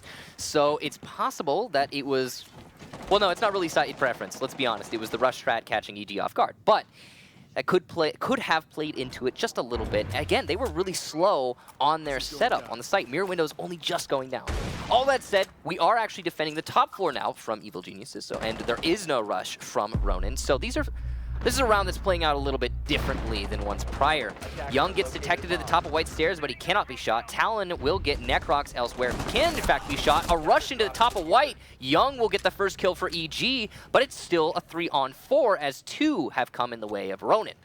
They have full control of site right now. They're basically pushed all of EG off, and they will now have to retake against the fact that there is the Lion's gadget up at the moment. Diffuser going down quite safely. Young gets kill number 2 onto Yellow, but still Diffuser will be successful. That's Billboard being able to get it off in the back corner just by the main window. 9line is going to be essentially the toughest obstacle for them to deal with right now, because they have to try to outfox a Blitz who's entrenched himself in the corner of a room where you can't shoot through any of those walls. It's not only the Blitz, it's also the Blackbeard. 2 forces that are hard to oppose, but from behind, Young gets the spray down and wins that. That's his 3rd kill of the round. NVK inside of Big Kids gets 9line. Both of those obstacles we referred to eliminated, and now Billboard is the one who has to retake. Young gets his 4th kill. A wonderful round from him, almost single-handedly winning EG that round. And he's going to get the Diffuse Disable as a little cherry on top there. Evil Geniuses put it on a match point, 4-2. What a masterful retake. Just completely controlled the site, were able to play multiple angles, and they had... they rotated Young into Small Tower after he had been playing on White Stairs. Then they had NVK and Necrox come back to the site. There was just... They were able to distract the Blitz. Billboard wasn't looking at that time, playing down by Armory, and there was really nowhere for him to be able to cover any of that. And that left him last alive, and they just needed to win one gunfight at that point. You know, gonna be honest, it was a very beautiful play from Young there. He knew exactly the situation that he needed to be in, or the position rather, that he needed to be in to win every single one of those fights. And he put himself there, he won those fights. Well done to him. However, you have to hand a little bit to Ronin. What happened there? We had Billboard in Armory. We forfeited Big Kids dorms. Why are we not holding in Big Kids? That's one of the easiest corners to anchor from on a post plan. It's a little bit of a confusing play in the later end of that round from Ronin, especially considering, I mean, we could have had the Blackbeard go into Big Kids, and that would have been a sure thing almost certainly. Part of that issue, too, was the fact that they had both the Blitz of 9line and Talon watching the same angle through that big window. There was nobody watching Small Tower, and you really cannot do that. When you are trying to execute a retake, being able to control that big window is so important. You usually will do that through the Small Tower, and they had nobody watching to see it, and Young was able to take perfect advantage of that, and a part of that goes to the fact that Ronin just had too many stacked up watching similar angles. And you know, another thing is, where was Billboard? I mean, I touched on it briefly, but we saw NVK. How did NVK get into Big Kids dorms? He walked through Armory Hall, then Main Hall, and then he walked into Big Kids. All the time, Billboard was supposedly behind him, trying to watch that exact rotation that NVK used. So what happened there? If he's not going to be able to fulfill his job, why is he so far away from the diffuser? I mean, there were a lot of questions. Ultimately, it was Ronin who lost the round, and that's really all that matters. But we'll see if they're able to... I mean, it's just a little disheartening. It seemed like they had it. Anyway, Ronin now going on to defense. They will be going into the basement. I believe this is their first time downstairs. See how they do here as NVK and Evil Geniuses take control over this tower. Let's see, one Talon had been spotted right there by the drone of Lion and then immediately pushed up. NVK sees his head for just a second. Gets disoriented from a Yokai drone, but Canadian is there to at least deal a little bit of damage. He sees the Yokai, but 9line looks like Yokai will be able to get away. Not quite, as NVK takes it out on the stairs. And that'll leave 9line now with the ACOG himself going prone. That is that MP5 that is silenced doesn't do a ton of damage unless you're aiming for the head. Necrox eliminating Cookies means that there's only 3 members of the defense left, and the aggressiveness that we had seen from Ronin not in play this round at all. They didn't go for those peaks or those runouts like you would usually see. Yeah, and you gotta wonder, is something getting to their heads? As they are now on match point, series point, they're gonna have to really push it into overdrive to actually get their feet on the ground here, and it's just not seemingly happening for them, as they've already lost 2 players to EG's none. Is it 5 versus 3? This is a difficult situation to be in. Now, you can see Young struggling to push through this hallway, going to call for his teammate to open up the door in front of him so he can make the full transition.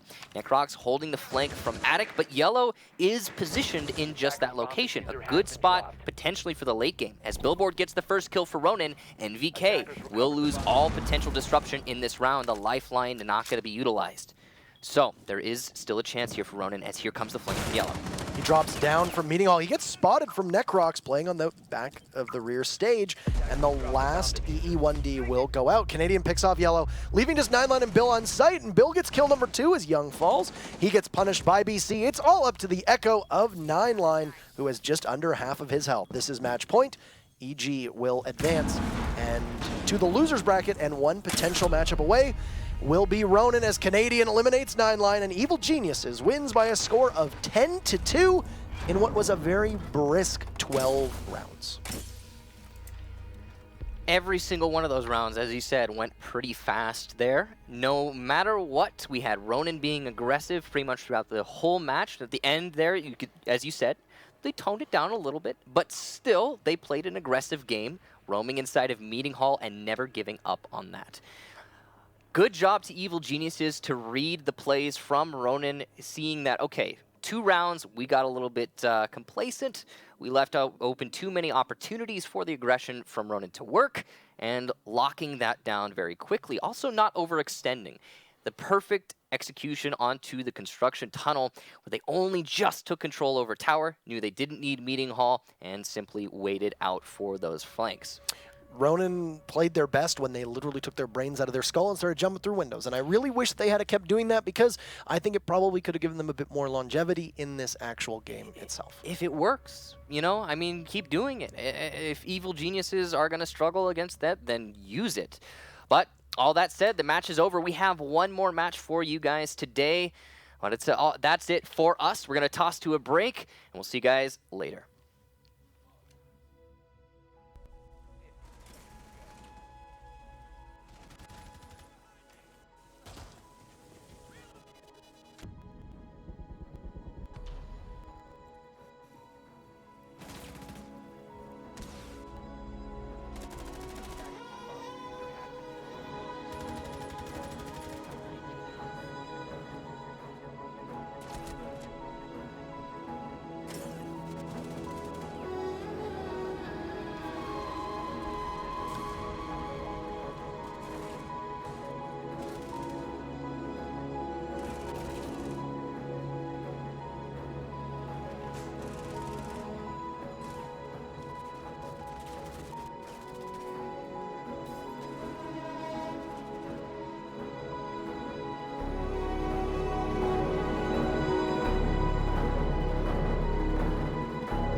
Welcome back, ladies and gentlemen, to day 1 of Season 7. Of course, we are on NA Pro League for Year 3. I'm Rassan Milos, the Medic Fingers. Of course, with me is the ever so fabulous Devin Enzo Becker. Thank you. And we are very close to starting off our second matchup for the day. Of course, you just watched EG versus Ronin. EG was very decisive in the way that they were playing. Yeah. A little bit of a short game. Yeah, I mean, obviously the standout operator was Lion. I can't wait to see what Space Station have to offer in this, especially Era as well, after coming off on a bit of a shaky 6 Invitational. Yeah, it's hard to say, but they have had time to make changes. They have had time to practice and scrim with the new meta. Luckily, we had the test server for a while for them to be able to practice on, which pretty much translated for the most part. I mean, Blitz did get a change midway through the test server, but otherwise, they did have a chance to try that before it came to this, so they have had that practice. I imagine these guys obviously going to be running that line as well.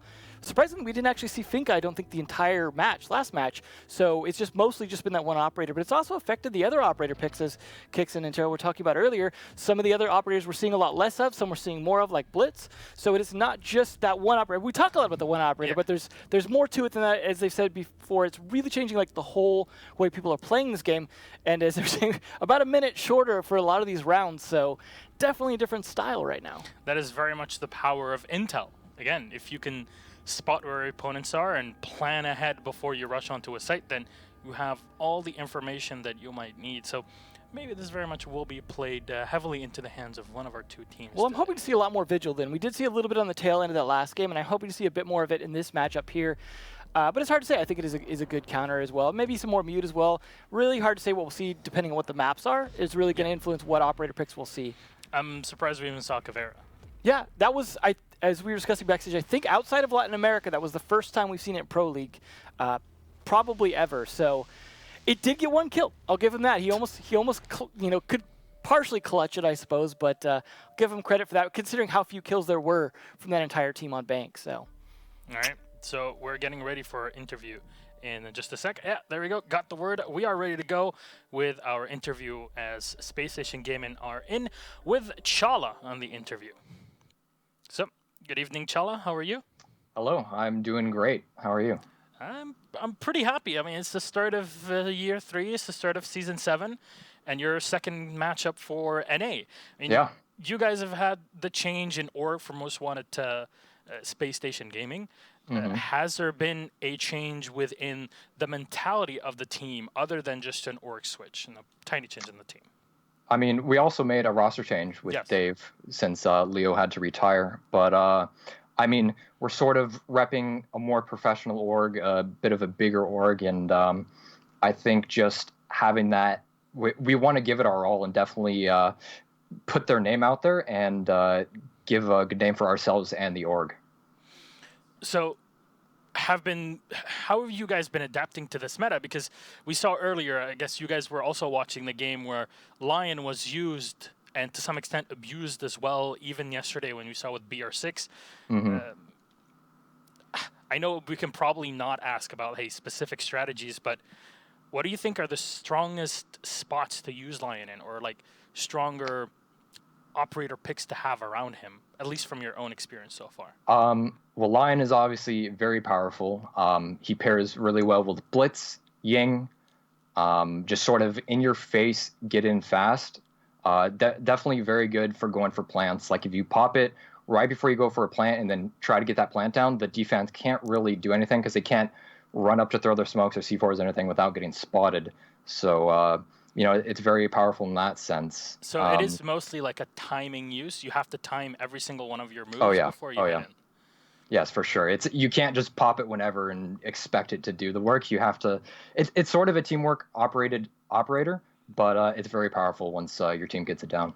And a quick question to wrap it up: how has the way this whole metagame is now working with time rushes work with your practice schedule as a team, or like how does it change the way that you do practice as a team? Because it's very difficult to find teams to play against, be able to practice these new strategies, especially when you have to time everything.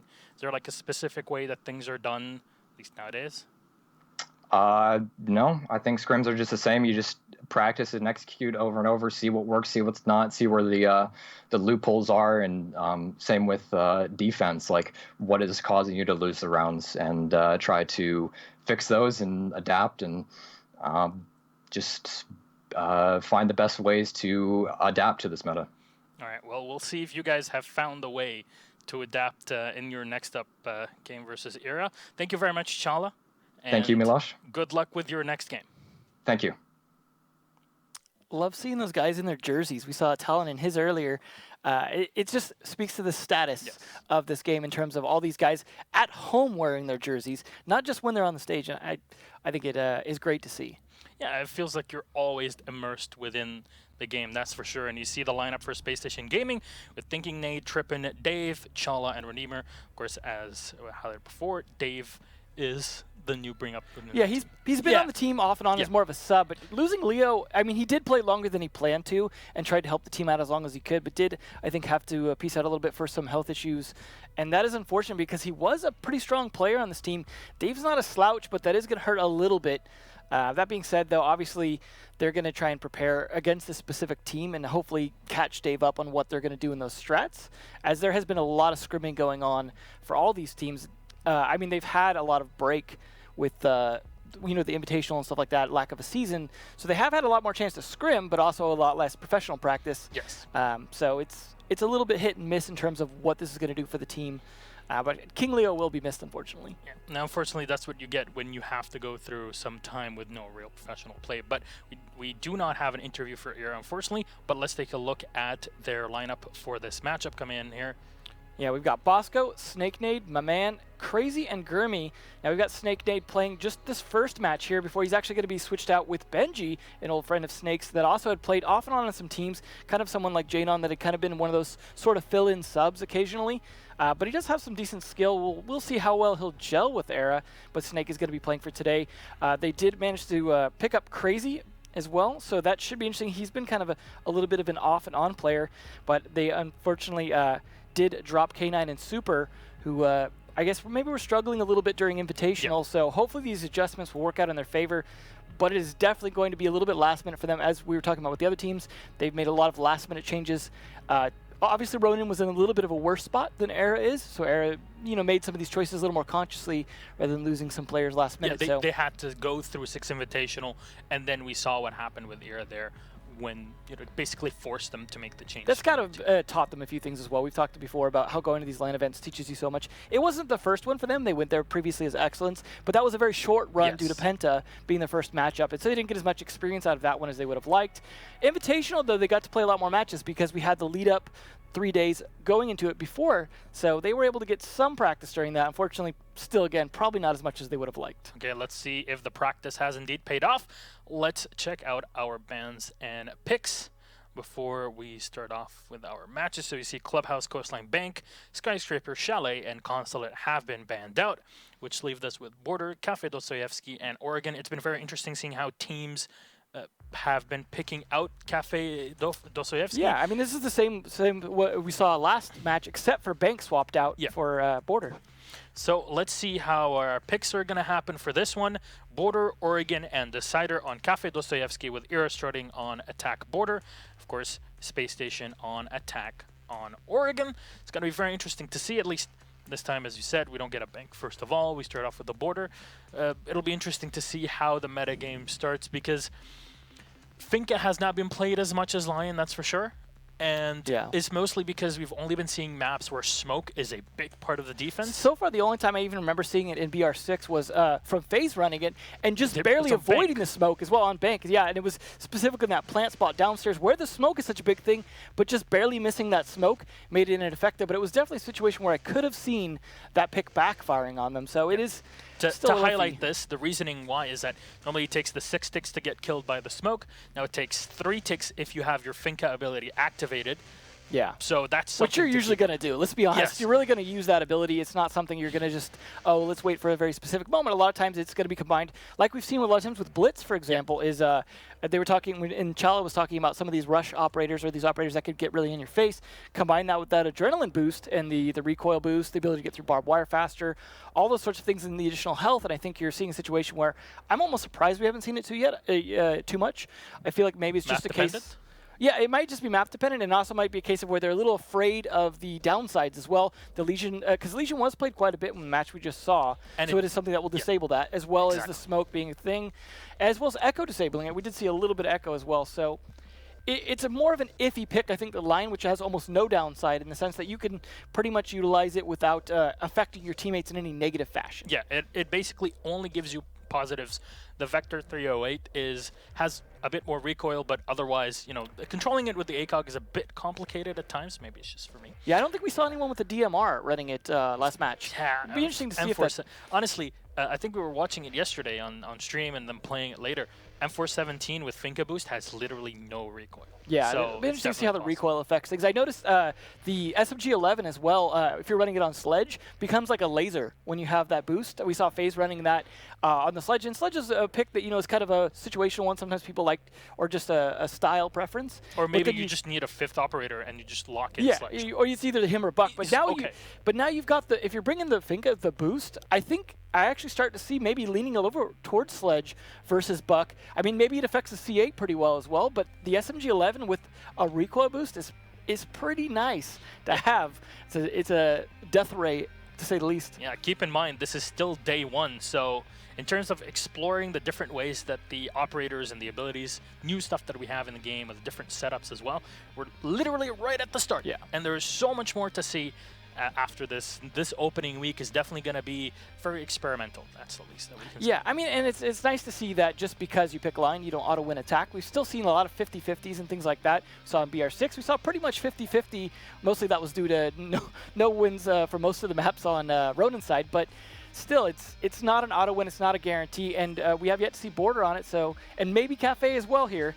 Depending on if we make it to map 3. So it was definitely a lot more possible theoretically compared to our first game.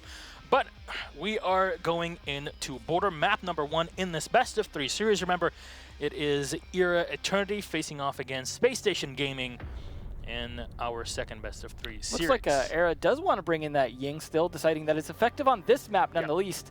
But nothing too crazy coming out from the defensive side, going with a pretty standard lineup here. We'll see if that works out for them. Snake going to be bringing that Lion, bringing a lot of intel to his team. Thatcher as well is a good combo. I like to see it because you could disable a lot of stuff for that rush attack, traps and things like that. But also if they bring a mute, it's a good way to make sure they can't even use those mute jammers as a way to block Lion's ability. Not that that's a big, strong reason to pick Thatcher, but it does help. It definitely gives, I think one of the important positions where you can set up a mute jammer is near a Mira window, because definitely Mira is going to be using that to throw a C4 next to her, or just give her a bit of space to move around. We usually see a lot of bandit batteries as well, but maybe switching out for the mute jammer might be more appropriate just to be able to be more invisible like that, especially if you put it kind of in between so you can kind of play the soft wall a little bit more without being seen. I can see it's a possibility, but it does make sense here as well if you think about the attack with this Thatcher combined with the Ying, the ability to clear out a lot of utility and traps before you rush in, because you're going to be rushing in through smoke. Seems like a good idea, but we'll see. We've seen a lot of attacks on Office, more so sometimes than the attacks on the A-wall on the locker side, so I'm curious to see which way they're going to go from. So far it looks like kind of an attack towards the CCTV, possibly pushing for that A site, but it's still usually a lot of teams clear out CCTV even if they're not going to attack the A-wall side. Typical stairwell clear here for East Stairwell, just to make sure that there's no one going to be peeking that. This is usually an easy take. Most teams not contesting this, but catching that camera was a nice pick. A very good start off here for Era Eternity as they come in. They clear up anything that can give Space Station any intel or what's happening around. They don't have a pulse on SSG, so Era wants to limit as much information as possible and rely on the Lion for a final push to isolate all the defenders. It's surprising, actually, they didn't bring a Hibana, so they're definitely relying on Thermite as well as their hard breach. We've talked in the past about in this new meta, a lot of teams actually not bringing as much hard breach capability, but Hibana is someone that sees such a high pick rate. To see it not picked just because Lion's in the mix now is interesting. it's going to be even more interesting because we're going to have pick and bans for our next season. So Yeah. that's definitely something to look out for. But for now, Snake Nade does not take any damage here as he peeks in through the south balcony. Just checking through. These open walls might make it a bit complicated for him if he tries to move in. This basically denies the attackers from taking any control in the CCTV. It's a little risky for him to be peeking early in a situation, though, when he has not used any of those line abilities. We see what happens. Oh, as I say that, of course, he uses one, which is good. You want to make sure you fire at least one of those off to help some roam clear early, not peek into and face check any rovers who might be peeking the windows on you. See, Bandit is going to be very preoccupied with the drone there as his batteries are going to get taken down by Crazy on Hero. See the Zofia playing on this window. This is typically one where we see a lot of Blackbeard or Glaz play, but this is a nice angle as well because he can open up some of those wall angles with those grenades, as well as to get some stuns to help his team out if he needs to. And of course, Candela's going to be going out. Gives him actually a good chance to clear out that barbed wire, and still with 2 Candelas and smokes left. I like that utility use. Oh, not sure about this position here. My man getting a bit too aggressive on the peak, taking just a bit of damage from the Bandit battery. Shala rotating in from below into the central stairs. He doesn't need to peek out just yet. Now you see the smokes that are isolating the defense as they try to rush into the B site. Maybe it's just go for the defense plan, but no, Dave is ready. C4 is going to come out from the Valkyrie, and my man will go down. Snake Nade using the same angle we saw before, but Trippet knocks him down. That's crazy on the ground with the C4, and Lion will finally use his charge here. Is already Candelas are out of play because Ying is down. The same for Thatcher. Ira have to play a lot more passive, but Snake Nade, perfect spot. Takes one, double headshot. Dave and Chala will go down, and Bosco will get one more to turn it now into a 3 versus 1. Redeemer all on his own, and the bomb diffuser has been planted. Not much to do here as Snake Nade is ready, and the Vector 308 doing the damage. Nice 3K for Snake. That was some beautiful play here by Snake. All I could say about SSG that round is the only thing they were able to kill with was C4. Their guns just seemingly completely ineffective. Unfortunate for them. Not a great start for them that round, but that was definitely a good use of Lion in terms of getting a lot of people to stay still, not as much necessarily to catch them on the outlines, and it definitely worked in their favor. They were able to get a lot of damage, and then Snake holding some nice angles. I mean, they stacked up on that stairwell, though. That was kind of a freebie, that second one, hoping to get that trade. Seemed like maybe he was just climbing over his friend's dead body to try and get it, and Snake was just sitting there. I mean, he's got a drum mag. He's not going to be on the quick reload, and that's something you got to consider when you're facing against someone with a high magazine, and that was always the issue in fighting someone like Ella, is the high mag means they're not reloading, which means trades are that much harder to get. So you do have to consider fighting from a different angle, otherwise you're just going to get hit from the same shot. So good plays all around, though. But that is Era going up 1 point for the start of us here. We'll see if Dave can use Lion as effectively as Snake did for that 3K. We are seeing a nice buck. We were talking about, Kixon and Chair were talking about lack of buck previously, but he's definitely not gone away for Space Station, at least on this attack, because this is one where we typically see him attack from below. The interesting part is that now we see a Blackbeard, which definitely hints at, okay, let's set up the Blackbeard on the ventilation, and that'll be a very standard position to set up. But again, no Hibana as well, so it's definitely reduced the pick rate of quite a few different operators, just having Lion in the mix. Not that Lion's replacing all of them, but he's changing these team compositions around to force them to play different ways, to play off that utility, or even just to play with a bit more speed. And that's pretty much it. Chala was explaining, now it's all about a push, a timed push onto the site. Every second counts. That's why you see everybody moving at specific timings when Lion pops his E1D. One thing we've heard from a lot of pro teams too is talking about how defense is actually playing a lot more aggressively, despite the inability to roam effectively with Lion in the mix. Teams are just having to play very aggressive defenses, and that might just mean playing a bit more angles or playing some spawn peaks, things like that, trying to get people off the board early to give themselves some kind of advantage once that rush comes down, especially since it's coming down a lot earlier, so that the attack isn't as forced to get the plant down as they would be normally. So they could just be focused on fragging on their entry. Something that we've been seeing a bit of use of now that you can finally do it, which is the reload cancel. Very much helps you if you want to fight, go for a second fight, even if you go for first reload. Lets you be a lot more aggressive, for sure. Yes. I think that's a big deal. I really liked that buff. That was so close. Those metal bars just saved his life, for sure. And unfortunate for him, that means Snake is unable to do his job effectively because the batteries are just going to be useless there. Now he's not even able to move. And that is going to be Bandit not able to do anything, but they have not opened the wall yet with it, and Chala getting that kill there. Thermite needs to, there we go, focus on that, as Snake is now going to be stuck in this position. At least he gets the battery off to electrocute him first. go. They're going to be able to destroy the wall leading into A site. As Shala resets, gets into a pretty sneaky angle around the balcony. Tries to peek through, maybe find a kill early on. The Ashes charge in, thinking nade is very low. Might as well reset at this point. I'm not sure they've had the time really to go for the reset, but Trippin taking half damage here. Redeemer fortunately will take down Bosco. That's 2 down, and Crazy is down to 26 HP on the Legion. Gurmi relocating with the Mira. Not sure if he has a Mira wall to look through from the desk area, but Lion will pop his E1D. And they'll force the defenders to stay around for just a bit. There we go, the mirror window has just been opened. So Redeemer has the advantage here. Sin Shala gets one, C4 is gonna get thrown out, but just before Gurmi picks it. Oh, Crazy, so close as well through the wall. And Trippin just runs in, nails the headshot, and Era Trinity will fall down. Very nicely done by SG here. We've seen 2 different rounds, same spots on the defense, but completely different ways of attacking it. Yeah, and that's absolutely one of the great parts about Border is that there's just definitely a lot of different ways to attack both the primary bomb sites that we usually see, that top floor, as I was saying earlier, from the office's archive side or from the locker side, you can attack both ways. You could also, there's different ways of flanking and coming down, for example, that security hallway. So lots of different ways to do it, and as well as ventilation, you can attack from the bathrooms, you can attack from the custom side, you can attack from above. Lots of different ways to do it. So we're seeing a bit of variety, at least, in terms of talking about, you know, maybe the meta just being this way or that way. Teams are still kind of adapting to it, at least on this map. Yep. Maybe not so much on some of the other maps. Cafe might be one that's still going to be a little more static in terms of the kinds of attacks that we see, but defenses still might be a little more varied.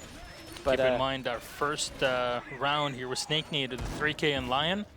It's very impressive usage of not only his E1D, but also his pure sense of play, because when you play as much as he has and with as many teams as he's played on, you pretty much understand how the game works on a very deep level. Maybe he's trying to convince them that that Benji doesn't need to come in, that he's fine.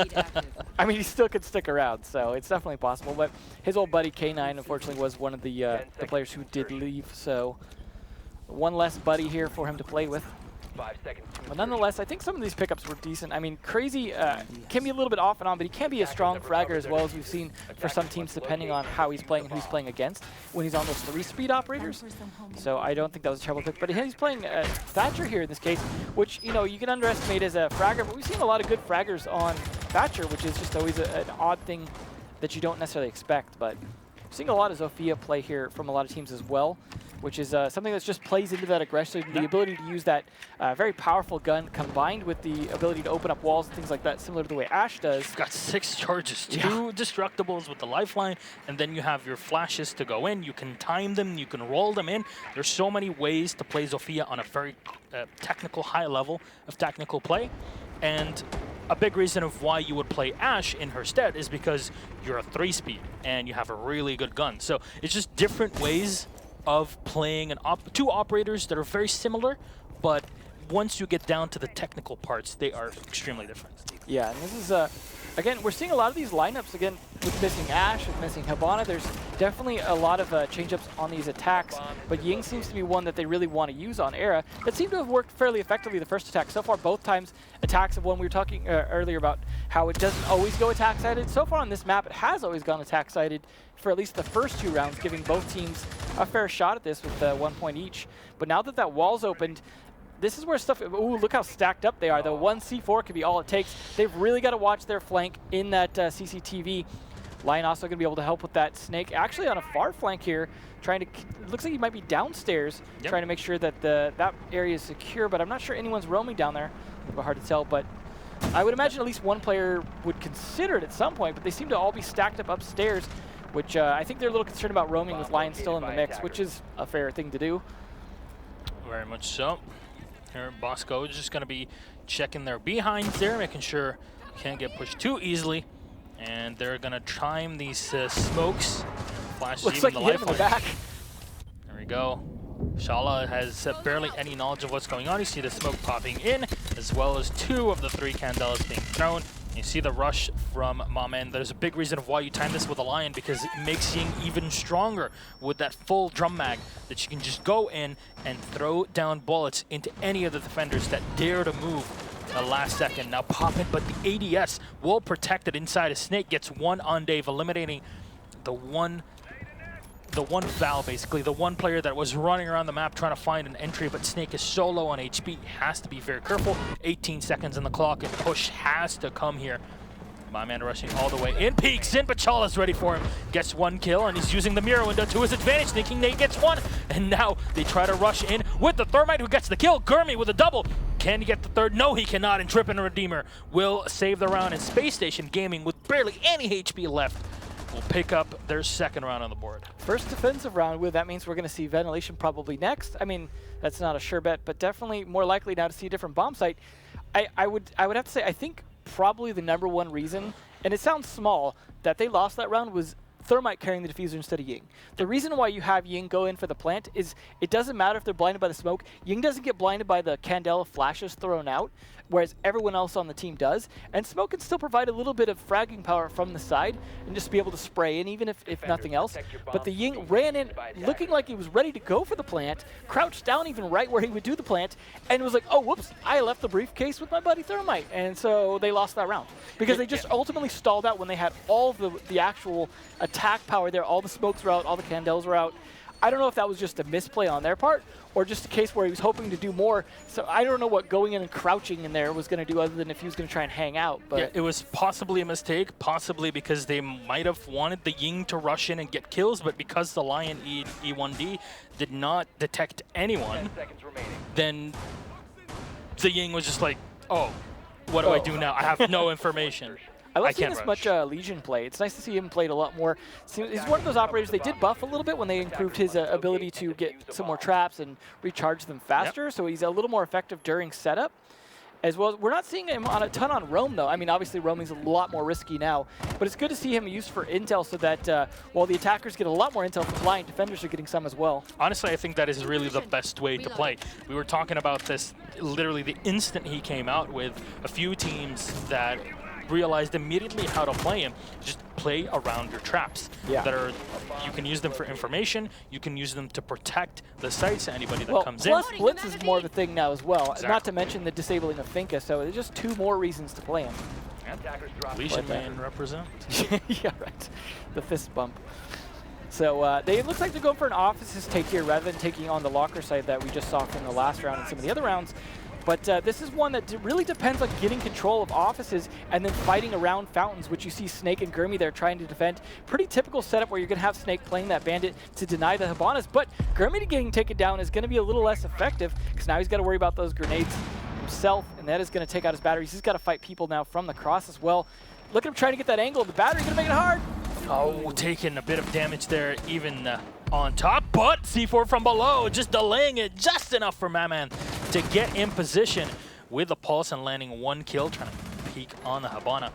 Snake Nade knows what's up. He's using the mirror window perfectly to his advantage, but he doesn't have the second wall next to him unreinforced, so he has to play the open angle, and with multiple players waiting up for him, he's got to play very carefully. They need to put the Thatcher in position here as you have the Habana tripping, moving around, going in for the shot, the drop shot from Snake Nade, using the smoke and the Legion trap disadvantage. He's detected as well, but they already know he's here. And all he's got to do is to stay alive, and somehow he runs around, and now he can set up for another bandit battery. Well played by Snake Nade. He's really doing well for this team.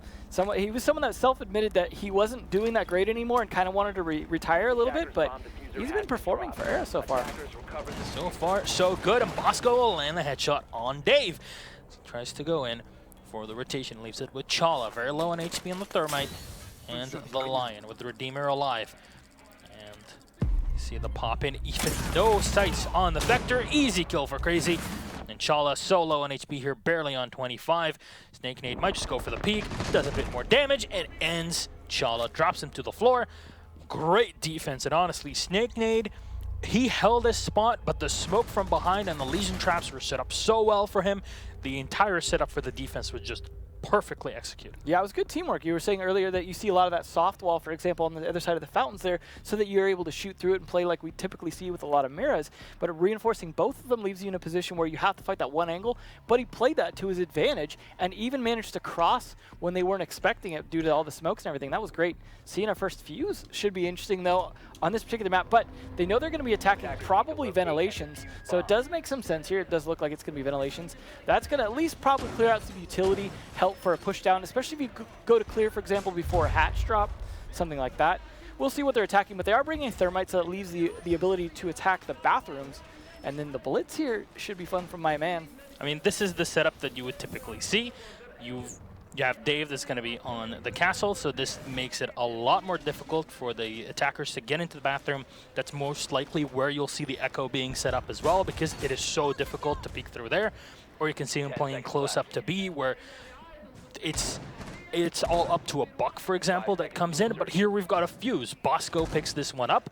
And I think this is even better with this setup because we have Lion Blitz, which is already a very strong combo. That's going to be able to push quite a bit. Exactly, and now you have a Fuse as well that can pretty much isolate any of the defenders that is standing in the open areas. If you want to contest the Blitz or the Lion, you die. That's pretty much it. One thing I'll point out as well that I think Echo should see a little more play, I would hope, with Lion in the mix, because he's one of those operators that actually benefits from staying still, because he's able to use his drone and effectively actually be in 2 places at once without moving, because his drone's not going to get revealed by Lion. So him and Vigil are both ones that benefit from being able to stand still and disrupt what the enemy's doing. So I would hope to see them a bit more, but we haven't really been seeing much Vigil from these guys. At least the first Echo here from Redeemer. Redeemer, though, I would say probably one of the best Echoes, if not the best Echo in North America easily, just because we have seen him play so fantastically on it in the past. I can't imagine he's lost his touch with it. You see his drone jumping to the ceiling just a second ago there. But this Fuse needs to get in a lot further if he wants to be effective. He needs to stay alive, that's for sure. Taking control. We often talk about this, and we talked about it a lot at Six Invitational. An important part of taking any workshop or any position that is on the ground floor is to take the upper floor. The first floor is the important part because more often than not, it's a soft floorboard. You can use it to your advantage. You can shoot your opponents with a Buck, and in this case, you can use a Fuse to push them away. Yeah, this is a very destructible map compared to some of the other ones, even though it doesn't always look like it, because some of the floor doesn't necessarily reveal itself to be so, but there's this Lion coming out. That's going to help this Blitz push in through that smoke, because he's going to see that Dave behind that half wall, know exactly what he needs to do and exactly when he'll stand up. There we go. They might even use the murder holes from below to some advantage, but my man find himself very much stuck inside. Crazy will get one, and that's Dave out on the floor. Nicely done. Bosco just pushing in from behind. They push the Mira. Unfortunately, can't get the kill. Now cannot get back. The C4 is right in front of them. Just blow it. Oh my god, I believe that was Dave's C4, yeah. Unfortunate. Wasn't able to use it, and now we see Bosco sending up. Here we go, the timing. There you go, hurrah. Let's see if he can play this to his advantage. Yes, he can. Trippin is going to fall to the floor, and it's right next to Snake Nade, but Bosco's ready for him. Takes him down. My man still on 50 HP with the Blitz. He's going to now move in, pop it, thinking Nade's ready for him. Immediate shutdown with the SMG-11. Now he's got one more to his advantage. We'll see how this 2v4 plays out for the defense. As Gurmy setting up in a close angle, looking into A, thinking Nade a very close angle as well as he moves around, gets the info, goes in for the spray and takes down Gurmy. That's him down on the floor. Thinking Nade is all on his own. He's got the diffuser right next to him. Now all he's got to do is play for time. 10 seconds left. Jumps in, but Crazy's ready for him. Not too sure about the final aggression there. Almost was able to get it. Ira will pick up the round. I don't know if the Blitz play was as effective as I would have liked. He got downed twice pretty easily, but nonetheless, it put a lot of aggression on him. You saw that pinch upstairs on the lockers was very well executed in terms of making sure that they could not get away from the aggression that was coming. And then, of course, the classic, or the will-be classic Fuse plus Lion play, where you set up the Fuse, and then, of course, the first thing they want to do is run away, pop that Lion, and now all of a sudden, if they run away, now they can get floor banged the moment they start moving, because you know exactly where they're at. And the only hope you have is that they hit steel beams trying to hit you in the head. So, I mean, we're not going to see that a lot probably in Pro League, but it is one that is definitely going to be seeing a lot of play in Ranked if it isn't already. I would expect this to happen on maps and be like Clubhouse, for example. Yeah. That can definitely be abused. You know, this is when the theory crafting comes in and you're like, oh, darn, we can actually see this. Yeah. You know, it's very interesting to see how the meta evolves, especially on day one here. So far, Era looking like they're pretty strong on this map. I mean, it's gone a bit back and forth. They are only up 1 point, but look at Snake Nade there with a good 7. We saw one from the Space Station as well with 6, so it's not like they aren't playing competitively here, but I do feel like Era seem to be a little bit stronger on what they're doing on this particular map. but it has got a lot of attacker wins. However, some good defenses nonetheless. This is an interesting setup you definitely don't see often here. I mean, not only are they playing ventilation from a different spot here in terms of defending it from the, what would you call that area? It's sort of adjunct to customs. But, looking into the hallway, yeah, the main hallway. Interesting spot for that, especially on a completely soft wall. Now, playing a completely soft wall with a mirror is actually very risky with Lion in the mix, because it's a situation where now you can be spotted hanging out just below the mirror and then just easily wall banged through that. So you've got to be extra careful in how you play that. You see Snakenade has taken control of armory lockers, and he's going to just sit up there and try to delay as long as he can. Maybe if he takes down Thinking Nade, I think definitely would be a victory for him. It looks like they're going for a bathroom push. They have people attacking upstairs, but you saw Chala droning downstairs in the teller's area. And he's the one carrying the diffuser and the one with the ability to open the wall. So I do think they're going to go for that if they can get enough top-down control, which they seem to be getting fairly uncontested for the most part. But they obviously have to take the locker side as well. And there's the first kill on Thinking. Yep, C4 will miss, but Gurmy will get the kill on Thinking Nade. As you said, Buck has now been eliminated, and look at the setup completely in the main lobby. I like that long angle they're playing. They opened up all that other wall to be able to face into that big lobby, and that's actually pretty effective. I got to give Gurmy credit for that setup there. That's assuming they don't lose the hatch above, of course, from CCTV. Definitely can turn sour very quickly. Chala will come in and open up the sidewall. Here is Redeemer. It's still set up on the stairs. Might want to rotate at some point. You see the hatches not been reinforced. They can definitely use these at some point if they'd like to turn around. I would not peek this if I were the Mira. That's again, for he sure. hasn't used any, so this is risky for him as well. I like how he brought the revolver as his sidearm as well. Good choice. Influenced by most recent highlights, that's for sure. So Dave just sitting up behind the reinforced wall, using it to his advantage as well. Can't get shot for that at least, and he'll be popping his first E1D. Very low on HP here. Chala has to fall back, and very good from the defense as none of them are moving. They are not being pressured, so there is no reason to move, and that's why we saw before the use of the fuse. Bosco takes a bit of damage here as he peeks in, gets at least a spot on Redeemer. He's going to get taken down. Gurmy with the push. Chala on Redeemer will fall down, but Snakenade will get one more. Try to go in, but a beautifully reinforced wall going in, and my man, what is that? Going in, headshot right onto Dave, and Era Eternity. They are a round away from taking this one. I love the aggressive play on the pulse. Of course, instead of going for a normal grip, you go for an angle grip that gives you a much faster ADS time, because the UMP has pretty abysmal ADS time in comparison of how you would like to use a pulse or a castle especially in that position. No, it does seem like a smart choice. I think one of the things to note as well, besides the fact that it's now match point for Era, is with the, as you saw it there with the pulse, you have to be even more conscious of where you put your reinforcements now, because of the line in play means you have to know where you're covered. So in that situation, obviously, had there not been a reinforced wall there, easy wall bang onto that pulse, who is the other operator with wall hacks. So it's a situation where if you know what your positioning is, you know how you can play with those reinforced walls, you don't necessarily have to sit still. I mean, obviously you give away your position and your movement still, but you're at less risk of being wall banged if you know how to play that smart. However, I do think they pretty much lost that round due to lack of good coverage from upstairs, inability to attack from above. They had full control of the top stair, or the top floor, and then did not use it for anything. I mean, as you said, they didn't need a fuse, though. I mean, but they just doing something from above. I mean, obviously it hurts that they lost the buck early on Thinking Nade, and that obviously cost them a little bit, because not just opening up the floor in terms of getting shots, but also getting grenades down to be able to kind of clear them out of positions for that attack. Plus, they were all stacked up, giving an easy 2K to Gurmy once they started falling. But our first Glaz, I think, of the day should be interesting combo here. I think it's... No, but I mean, you combine that with the old wall hacks there, and you might have a nice long angle, easy kill right onto the head. I mean, that's up to you to use that. Again, just what I was talking about being conscious of reinforcements matters that much more when Glaz is in play, because there are a lot of destructible walls on this map that they could potentially penetrate through. The upside, at least, is his rifle's slightly weaker when going through walls as opposed to just going straight onto your face, but nonetheless, still going to be very effective.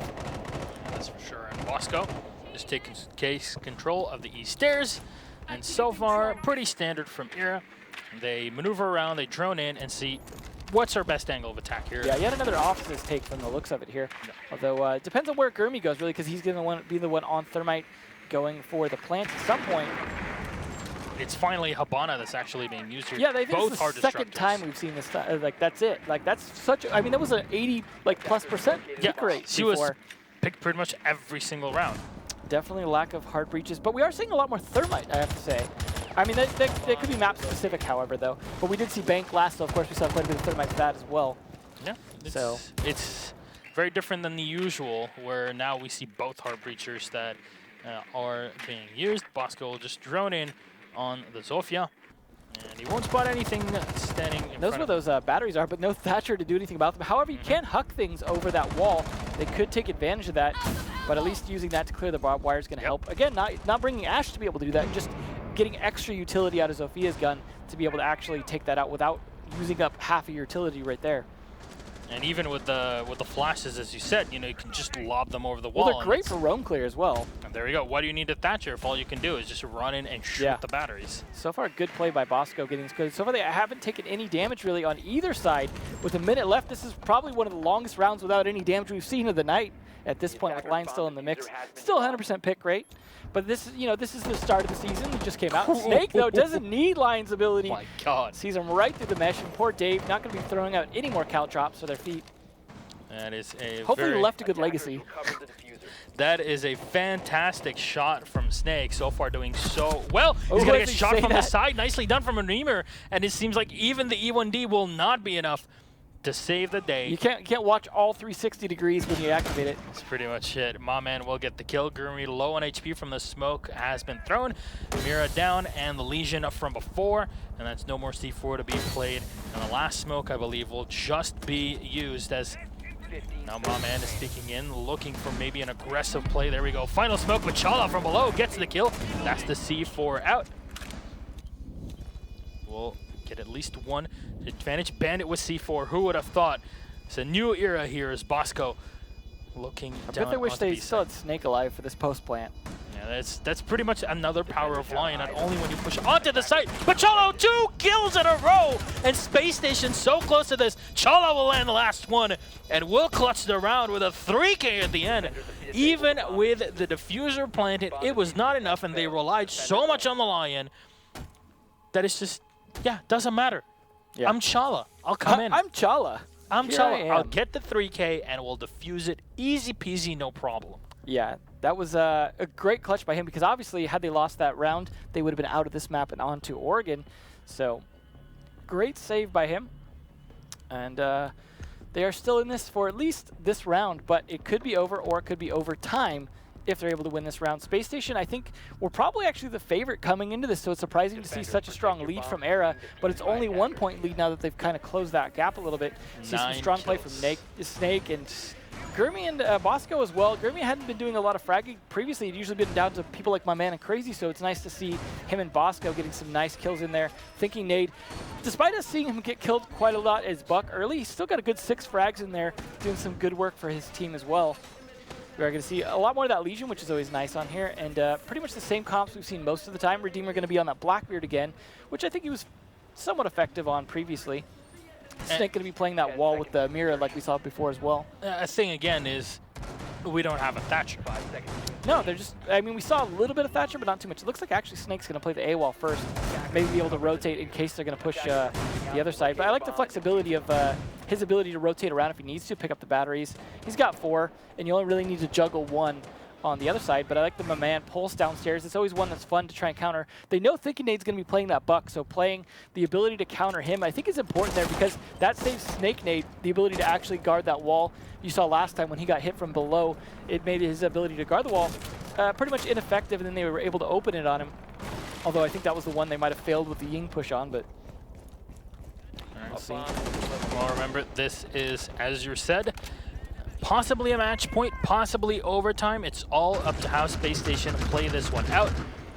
And of course, Redeemer here setting up for a very long angle. This is almost impossible for a defender to really contest, especially when you're out on the balcony, and this angle right through the mesh can definitely play to the advantage of the attackers. Dave can set up later. You can have the Blackbeard there. The Blackbeard can still rotate around and set up on the ventilations. There's so much that can be done, and my man is just scanning around, making sure it might just be a possibility for him to use the C4 here. Dave will get 1 kill. That's Snake Nade out of play. Now they try to find the pulse inside. Trippin knows what's going on. He's got to find him, and he's set up in the workshop. Oh, just barely misses my him. God. There we go. Could even get him through the drone hole potentially, but nope, not gonna. He's gonna have to fight the wall. Charge is going to get used. The Ash is going to get spotted. And my man going in for the fight. And remember, all of these walls are soft, and might just be able to find him here as my man has to go down on the floor. They are hunting him.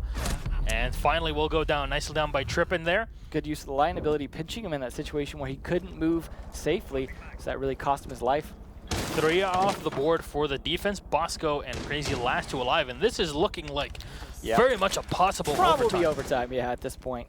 I like Crazy setting that up in that pinch spot there. Maybe even 2 of them, maybe 1 on the body, so that if they try and push him, they're going to get slowed down or at least hurt. That my flick by God! Bosco. Bosco, what a shot. Peeks up, gets the headshot on Chala. And there starts the work. Possibly the comeback in this round. As good our delay. E1D is going to get used. Now the Gumine, 1 more still in play. It goes in What? the double kill from Crazy somehow. He picks up the double. Now goes in for the revive on Bosco. A very cheeky angle there. Might have been shot from the side, but they will both stay alive. There's, I believe, grenades still on Thinking Nade. No, there are none. Okay, so now it's all up to the push here from Adira as he gets 1. Crazy with the spray. Now it's all up to the 1v1. Can this go into overtime? Thinking Nade goes in for the plant. It's Crazy goes in for the quick rush and cleans it up. Era Eternity. What a defense. Stalwart defense. 2v5. And they turn it back 1v2 to finish it up. What a play. Crazy and Bosco absolutely just dominating that round. You saw Bosco pinched behind the bomb with Lion's ability completely detecting him. They knew where he was at every second, and he played into that. He knew they were going to push him, popped up and just tapped both their faces, and that was the end of them. And then, of course, the cleanup by Crazy. Just well executed 5-3 by Era. Some close rounds there, but overall, I feel like that was Era's map by far. And then, interestingly, going into Oregon being, I think, the only map that Era even won during Invitationals. So that could be a strong map for them as well. SSG, hopefully, we're studying that match against Ainz and preparing for this because they're not on a good place right now in terms of this best of 3. I mean, they definitely had the advantage, especially in that final round. But how do you turn a 5v2 into a 1v1 win? You get 2Ks, that's how you do it. You play the close angles, and even in a position where you still have the shield in front of you, all you do is just look for the headshots, and somehow, well, it works out. I guess the T5 is just that. Yeah, I mean, it was a situation where, again, like I think he really played, Bosco especially played against the fact that they were pushing him with the line because he knew he was detected, because they knew exactly where he was at, because he was behind the bomb in a situation where they had to be thinking, if we just push him right now, we know exactly where he's at, exactly where he's moving, and there's only one angle we can hit him from, but then he can't hit us back either. So I think their thought process was, well, we have to just get around this. Him playing into that, knowing they've got to come around on me because I'm in this tight spot where they can't hit me, but they're going to want to hit me because they can see me. Just, I mean, that came down to timing. They could have pre-fired that, and that probably would have saved their life had they been pre-firing, and that probably would have been the smart play. Hindsight, obviously, 2020.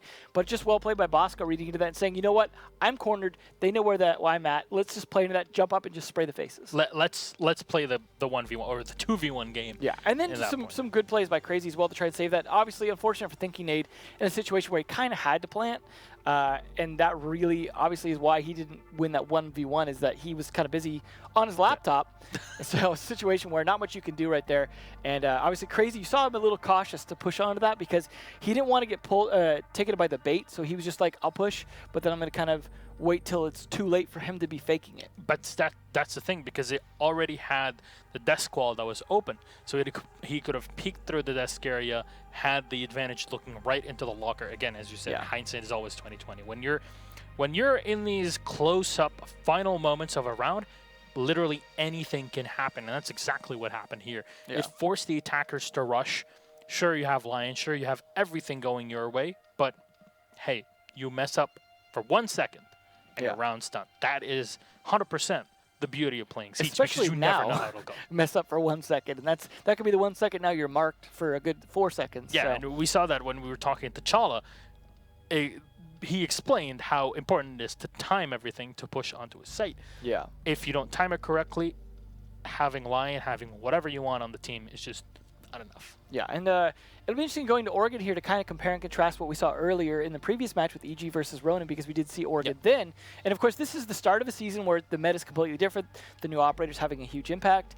And so to have those early contrasts, I think will bode well going into next week as well to see what they're going to adapt and do on it. And this is the first play day for all of the regions, so it should be interesting to say the least. We are seeing, again, a Jackal, something we didn't see really on Border, but I think just the ability to roam clear on this map is that much more important perhaps than Border, because Border we tend to see only maybe 1 or 2 roamers at most, and those are generally bottom floor, where you don't always have to pay attention to them unless it's, say, the Pulse.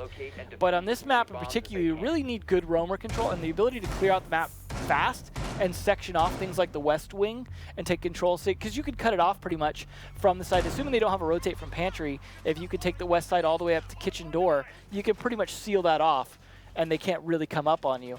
And so being able to do that very quickly, as we saw earlier in the Ronin match versus EG, is very advantageous in this, not to mention being able to clear the top floor a lot quicker as well.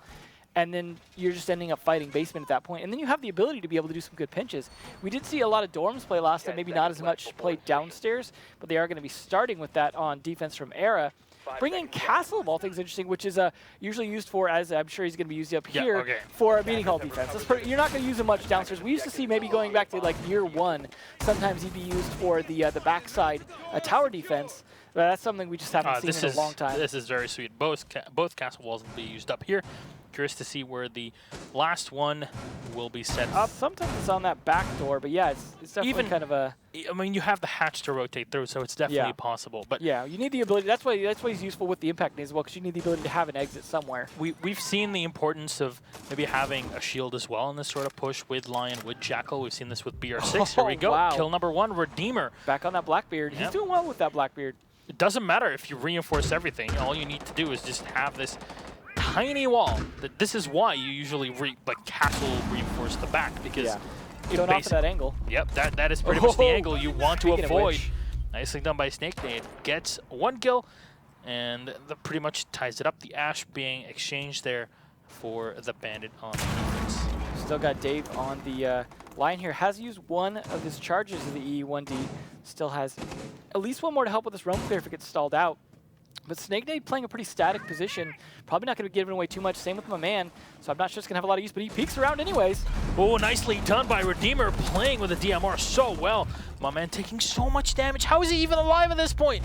He's going to get spotted as Dave pushes in here and takes control of the meeting hall, but my man is going to scurry away, take down the drone, and might even have time to reset if need be. Yeah, if he gets on site, he also has the extra panel he can put up if he wants to try and cut off the rotation, perhaps from the backside, as I was talking about earlier, being an old meta. I mean, he could use that. We have seen, like, for example, late mirrors and things like that. Could be useful if he even thinks about doing it, but he might be too focused on living. I like the good use of the Jackal shotgun, something I still think could sometimes, replace Buck. There's that reset we were talking about. Good use of the extra time that they have here, this extra minute. There we go. Angles. Bit of an angle being used up here. Smoke is going to get thrown as both sides will set up their own smokes. And Chala won't get hit. He survives at the end of this one as C4 is set up by Gurmy. E1D will get used up here as more smokes are being thrown. 42 seconds on the clock. Chala goes in and C4 will get thrown. Oh. Easy kill from Gurmy. 2 versus 3 as now Dave has no longer any E1Ds to play with. Bosco gets 1 more, and it's last onto Thinking Nade. He jumps in, he gets 1 frag, but he peeks in for the second, and 7 bullets left in the C7. E goes in for the 1v1 fight, and Bosco peeks in with a shotgun, cleans him up. Well done by Era on the first round. So far, coming off the strength of that last map, playing this defense pretty well. They did a great job holding that meeting hall upstairs for quite a while, especially my man getting away with that castle, being able to go all the way downstairs despite the line taking control of that meeting hall. Not being able to finish the job kind of cost him in the end there, put a little bit of desperation towards that.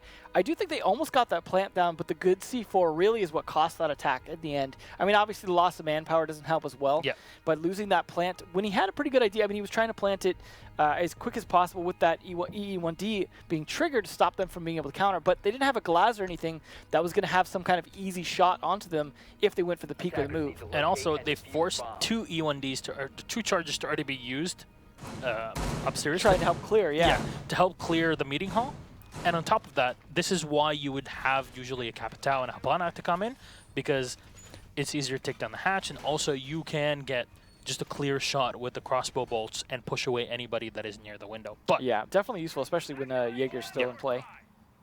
Interesting, though, we're going to see our first mute. We'll see how well that takes effect here. I mean, it's something we used to see sometimes with people trying to jam the hatches. You can jam that one a little bit in the lobby area. This is going to be used to help with the meeting hall defense from the start of it. It looks like he could be able to make sure that they're not able to get in from a lot of the walls. Or it also could be used to deny upstairs here, something we usually see a lot of bandits doing. Obviously, Bandit can be a little better in the sense that he can kill the charges that are put on it, but nonetheless, it's still going to also stop any kind of drones that get too close. So we'll this see if it pays off. This is the kind of setup that I've been wanting to see. The Ying Blitz Lion. We've seen this a lot with BR6. I think we saw a different player on Blitz last time too, and Snake's going to be the one picking it up this time. Very good point. And usually he was the one online, but they're actually switching it up with Crazy, so they're definitely making some changes in terms of who's playing what on this attack. You see, everything has been opened in the meeting hall, and they're going to focus on that meeting hall before dropping down through the hatch. So it's a super important position for them to be defending. That's why you see the reinforced walls setting up in this way. Not sure where the Mira wall, at least the second one, has been used up, but you see everybody from Era setting up that all mute jammer saving their life right now, because without that mute jammer, that wall would be opened by the Habana. I mean, obviously no Thermite to do it, but that would be plenty enough. Snake actually going to have to do this peeking now to give his team some kind of intel as the drones go in. Unfortunately, taking a little bit of damage to his pinky finger there. It's going to hurt. Still has 2 smokes to be able to help with this, but he's just really keeping them busy while my man's rotating around at this point. He tries to go in, he spots the Mira, and that's the E1D. That's what they want to try and rush in. Unfortunately for him, there are so many angles to watch for. There we go, that's all he wants to do. Take down the mute jammer. He gets so much damage done onto him thanks to the C4 being thrown out. But that's some utility now that has been expended from defense and attack. And fire might just rain through the open wall here. Snake Nade peeking in, doesn't find anybody. There is a close angle, I believe still hold up by the mute. I like how he's protecting his hand with the wall as much as possible too. Yep. Man setting up in garage, might just find this rotation here, and here we go. It's a bit of damage, but Dave will go down. That's no more castle. That's the first frag. E1D will get used, and they'll spot Shala as he rotates down back onto the site, and look at the amount of time that has been lost. Yeah, they do have full control, but only taking out Dave in the process is definitely going to hurt them, not to mention Snake being so low on health now, and not any time really to go for a reset on him. At best, he's going to be able to use it as a little bit of face check down there first as you hear him stomping around, but it's definitely going to cost Era a lot of momentum on this attack. Yeah, well, Thinking Nade rotating down here, might be able to catch somebody in the lobby. He's got Redeemer as well to help him out, but everybody from the attack has rotated through construction. Now are setting up to push through B. Smoke will just dissipate here as Bosco throws in the grenade, and that's the last one he had. Unfortunately, did not spot the Jaeger ADS that's been set up right below. E1D will be popped, but C4 from Thinking Nade eliminates one. Trippin with a full frag on Bosco. Gurmi will get one on Shala, turning it into a 3v3. 1 second on the clock, and there has been no plant just yet. There we go. Trippin goes in for the final kill, and Gurmi will get dropped. No diffuser plant. And that is the end of the round. Very well done here in round number 2. On the defense, it's been very, very hectic, but we see Space Station Gaming picking up their first round. I love the way that they held that meeting. Yeah, and that was really what cost the attack, because just with such little time left, you saw the desperation trying to get that, and of course that ADS did some good work as well, because that grenade was actually cooked nicely to get over there and do some damage once it got out of the other side of that shelf, but the ADS stopping it kind of also put a big dent in that push. The smoke was also doing a good job delaying stuff, and then Thinking Nade getting back around on that rotate. Just a lot of things really worked out in their favor after a really good defense in terms of the meeting hall you're talking about. I do like that they were able to, at least they had the utility of the blitz to be able to get that mute jammer, but it cost them so much to do it just to get that meeting hall open. It took so long, playing so many people, so many different angles in that meeting hall, that the Lion Charge didn't even really do anything for them because they didn't need to move with so much coverage. So, but that being 2 defensive wins means we're going to see upstairs twice in a row. Dorms to start out with here for Era, then it's going to be Space Station upstairs unless they want to be really crazy and pull off a kitchen or a tower, which not likely, let's be honest, especially in the current meta. kitchen would probably be suicide. Same with tower. But they're going to be playing a little bit flexible here in terms of having some people in meeting hall still. Snake ain't going to be in there. My man going to be on the pulse. Going to be able to provide some good intel on the approach here, hanging out in this hall. It's a little bit risky to hang out. It looks like he's not sure which way he wants to rotate yet as they're trying to figure out. There's a nice bathroom defense. We saw, for example, KS has done a lot of from that bathroom in terms of holding out the kitchen very well from there, unless they know how to clear it. However, now with Lion in the mix, as well as the ability to do stuff like Ying, which they're not bringing right now, but it makes it a little bit easier to clear that out. Say, thinking Nate goes in there with a grenade combined with a Lion charge. It's going to be kind of hard to get away from that, outside of vaulting over the mirror window, hoping you can clear kitchen without getting shot from a flank. We'll see. They are getting master bedroom open early, though. This is not good for the defense. Yeah, they just come in and use all Kyro shots here to open up the sidewall to master bedroom. And Chala just running around here on Habana. Spots the player that's set up on B. So far, so standard. He tries to get a bit aggressive, but there's players set up on the white stairs. He now pulls up the second drone. ADSs will be burned from below. Well done here.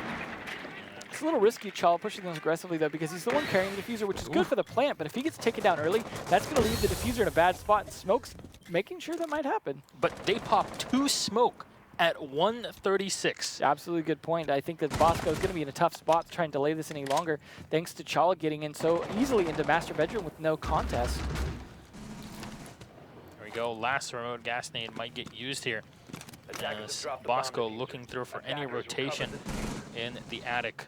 Chala sets up again, and they're burning quite a bit of time, and there we go. That is the last smoke. That is pretty much the last thing that can stop Dave them. has yet to use any of these EED or EE1Ds as well. Ooh. Oh, Snake, though, doing some good work on the Valkyrie, but the Claymore by the Lion, saving him on my man. That's a nice kill trade there onto the Pulse, who thought he was being tricky. This is now perfect for him, and Chala spots one, and the kill from Dave as well. Bosco and Crazy will go down. Gurmy and Snake are alive, and there's at least one C4 being played here. Snake Nate will get one, but he'll turn it into a 3 versus 1. That's the only C4 that was available right before his Mira teammate fell down, and Chala will get the last kill. Chala playing very, very well today, that is for sure. And Space Station Gaming take their second round. They didn't even need to push the sites. They just picked them off one by one. Yeah. Like, not contesting that push from the master bedroom into that closet towards the double bunks was really, I'd say, I mean, not directly what cost them that round, but it really gave a big momentum advantage early in the round to the attackers. And then they hadn't even used any of the Legion charges yet. They still are not Legion, but Lion charges yet. So it was just a situation where they had a lot of utility, and then obviously that Claymore kill helped from Dave as well onto the Pulse, but they just weren't able to get much going. And then they were just able to hold the angles from what they opened, even like you said, they didn't have to go for the plant, but having that angle really helped them stop them from being able to rotate from one side of the top floor to the other towards the armory side, and that alone was a big problem for them, is it completely pigeonholed them into 2 attacks from the window. So we'll see if Eric can bring it back. I mean, they had a good start, but so far, Space Station have been able to get a 1-point advantage. It has been going back and forth, though, so it could easily go the other way. But a situation where I think that was 2 rounds in a row from Space Station, because Era started it off, I believe, with the first win. So now the momentum is on the side of Space Station. Era going to have to change that up. But we have seen so far all defensive wins. So if that does go as planned here, well, not all defensive wins. That was an attack win, sorry, to break it up. So that, I think, bodes well for Space Station, you know, having actually won that. Now that we could see, though, if this is this has been a good bomb site for a lot of teams, I think. And if they were stronger, if they're stronger on this one than they were on the bottom floor, which we have seen from a lot of teams, I think this could easily go over to SSG for 3-1 and potentially bring this towards map 3. Definitely possible, actually. I would not rule it out. We'll see. Maybe it will be a good one to go for, that's for sure. The old Claymore spot. I love that one because it's one of those ones that just catches you right in the face as you come out the door. He is still concerned about the attic window. They need to clear it, and you see Habana going up from Gurmy, trying to help open up that attic so Snake can stop watching it. And even Trippin is set up in the dining hall, which is very odd. He does have a mirror window to protect him as he opens up the boards that were just blocking off the entryway. Just, you know, maybe trying to tell his opponents on the attack, hey, come on in. Let's have a shootout. Well, this is where the old angles onto this window here are going to make it hard for Redeemer to stay in the spot. But he has that shotgun, and we know how effective that can be if they can't clear him out. They need to clear those ADSs because Bosco's got the grenades, but he can't necessarily do anything with them. However, Snake can help clear those ADSs as well with his gun from that lifeline. So between the two of them, hopefully they can clear out the smoke. But he actually is pushed away, almost gives Snake the angle, and now they have a little more control over that. Actually, the bomb site, but there is a second one in there behind the bomb that I'm not sure if they're aware of that or not. And Bosco just setting up, for now, Redeemer in the site here on Doormain Hall. And at least he's got a reinforced wall. He's got the bedding as well to protect him. And the second frag nade will get set up. Throws it right in the back and gets the shot. Nicely done. Bosco gets the kill on a thinking nade out of everybody with a grenade. Yeah, there's two nades, one on either team too. We got Snake nade and thinking nade, and there's the nade coming on Dave. Poor Dave, he is gone. Now it is 2 defenders down. As I say, a third defender down from my man. It is 5v2 right now. Not looking good. Quick spray in as our Lion will fall right before he triggers his E1D. My man comes in, and there is the reinforced wall right next to him. C4 from below. Chala saving this the last second, and now the diffuser's on the floor. Redeemer with no more smokes to play with, but Chala from below will get the kill. Gurmy with one more on Redeemer, turning it into a 1 versus 2. Gurmy and Snake Nade still alive. Gurmy taking a lot of damage, and the diffuser will get picked up. Go in for the plant. Gurmy going for a quick peek as he takes down the ADS. He's all done timing. Very close, and Gurmy's ready for him with the bearing 9. And your mustache cannot save you here, Mr. Pulse. As Gurmy gets the kill, and Ira puts the round on the board. So far, again, trading him back and forth. Ira now at 2. So I still think there's a good chance we could see overtime and potentially a map 3 here. Both teams seem to be fairly close in skill. I mean, Era did win with 2 points last map, but it was close. I think it could have gone to potential overtime. So I would say that this is looking like overtime on this map, if nothing else. No one necessarily being particularly overpowered. We've actually seen more defensive wins than attack wins a lot of the time, but in this case now it is evened out as both teams have 1 defense, both teams have 1 attack, showing that the top floor is weaker for both of these teams. So they've got to work on their dorms play, but they can go back downstairs. If they win them again, obviously they have to focus on, okay, what did we do that cost us our dorm site last time, since both teams could not defend it. Gurmy, Snake, Chala all doing some great work, some great play from Laurel. The rest of them's crazy, unfortunately, with the donut. Not what I expected to see from him. Not but too crazy. He is the last addition to this team, though. He is the newest one, so it is a situation where, you know, he might not have found his groove with them just yet. We'll see. He is on a 3-speed operator, something I think is a little bit stronger for him from what I've seen from him in the past. And Ella finally picked up here. This is the first time in our second it's like matchup. one of the lower pick rates now. All of a sudden, I think those nerfs were effective. It was at 80%. What was it? So developers, when we were at Six Invitational, they showed it at a panel where around 80% of every single defense round had an Ella that was played on it. And now it's like just completely different. Some of that is due to the addition of line as well, though, because now you cannot be that super flexible roamer you used to be. So, but you know, nonetheless, metas change, metas shift, and this is going to be an interesting season to say the least. Ella meta is dead. Yep. So, well, we have a new one in its place, but I do like the addition of a lot more Jackal play. I think he's a good operator, and the use of his utility shotgun, I think, has been interesting from when we're so used to like buck play. Oh my God, that is the angle. That was a great angle here. And you see the Ella has already been spotted, and she gonna get tagged here. The game is afoot. Yep. You see, forcing probably the Ella to retreat back onto the site or set up very, very close to her teammates. And that's exactly what's happening here with Snake Nade and my man setting up a close angles together in the meeting hall. And this is pretty much what Ella has turned into. Oh, this is unfortunate. The angle.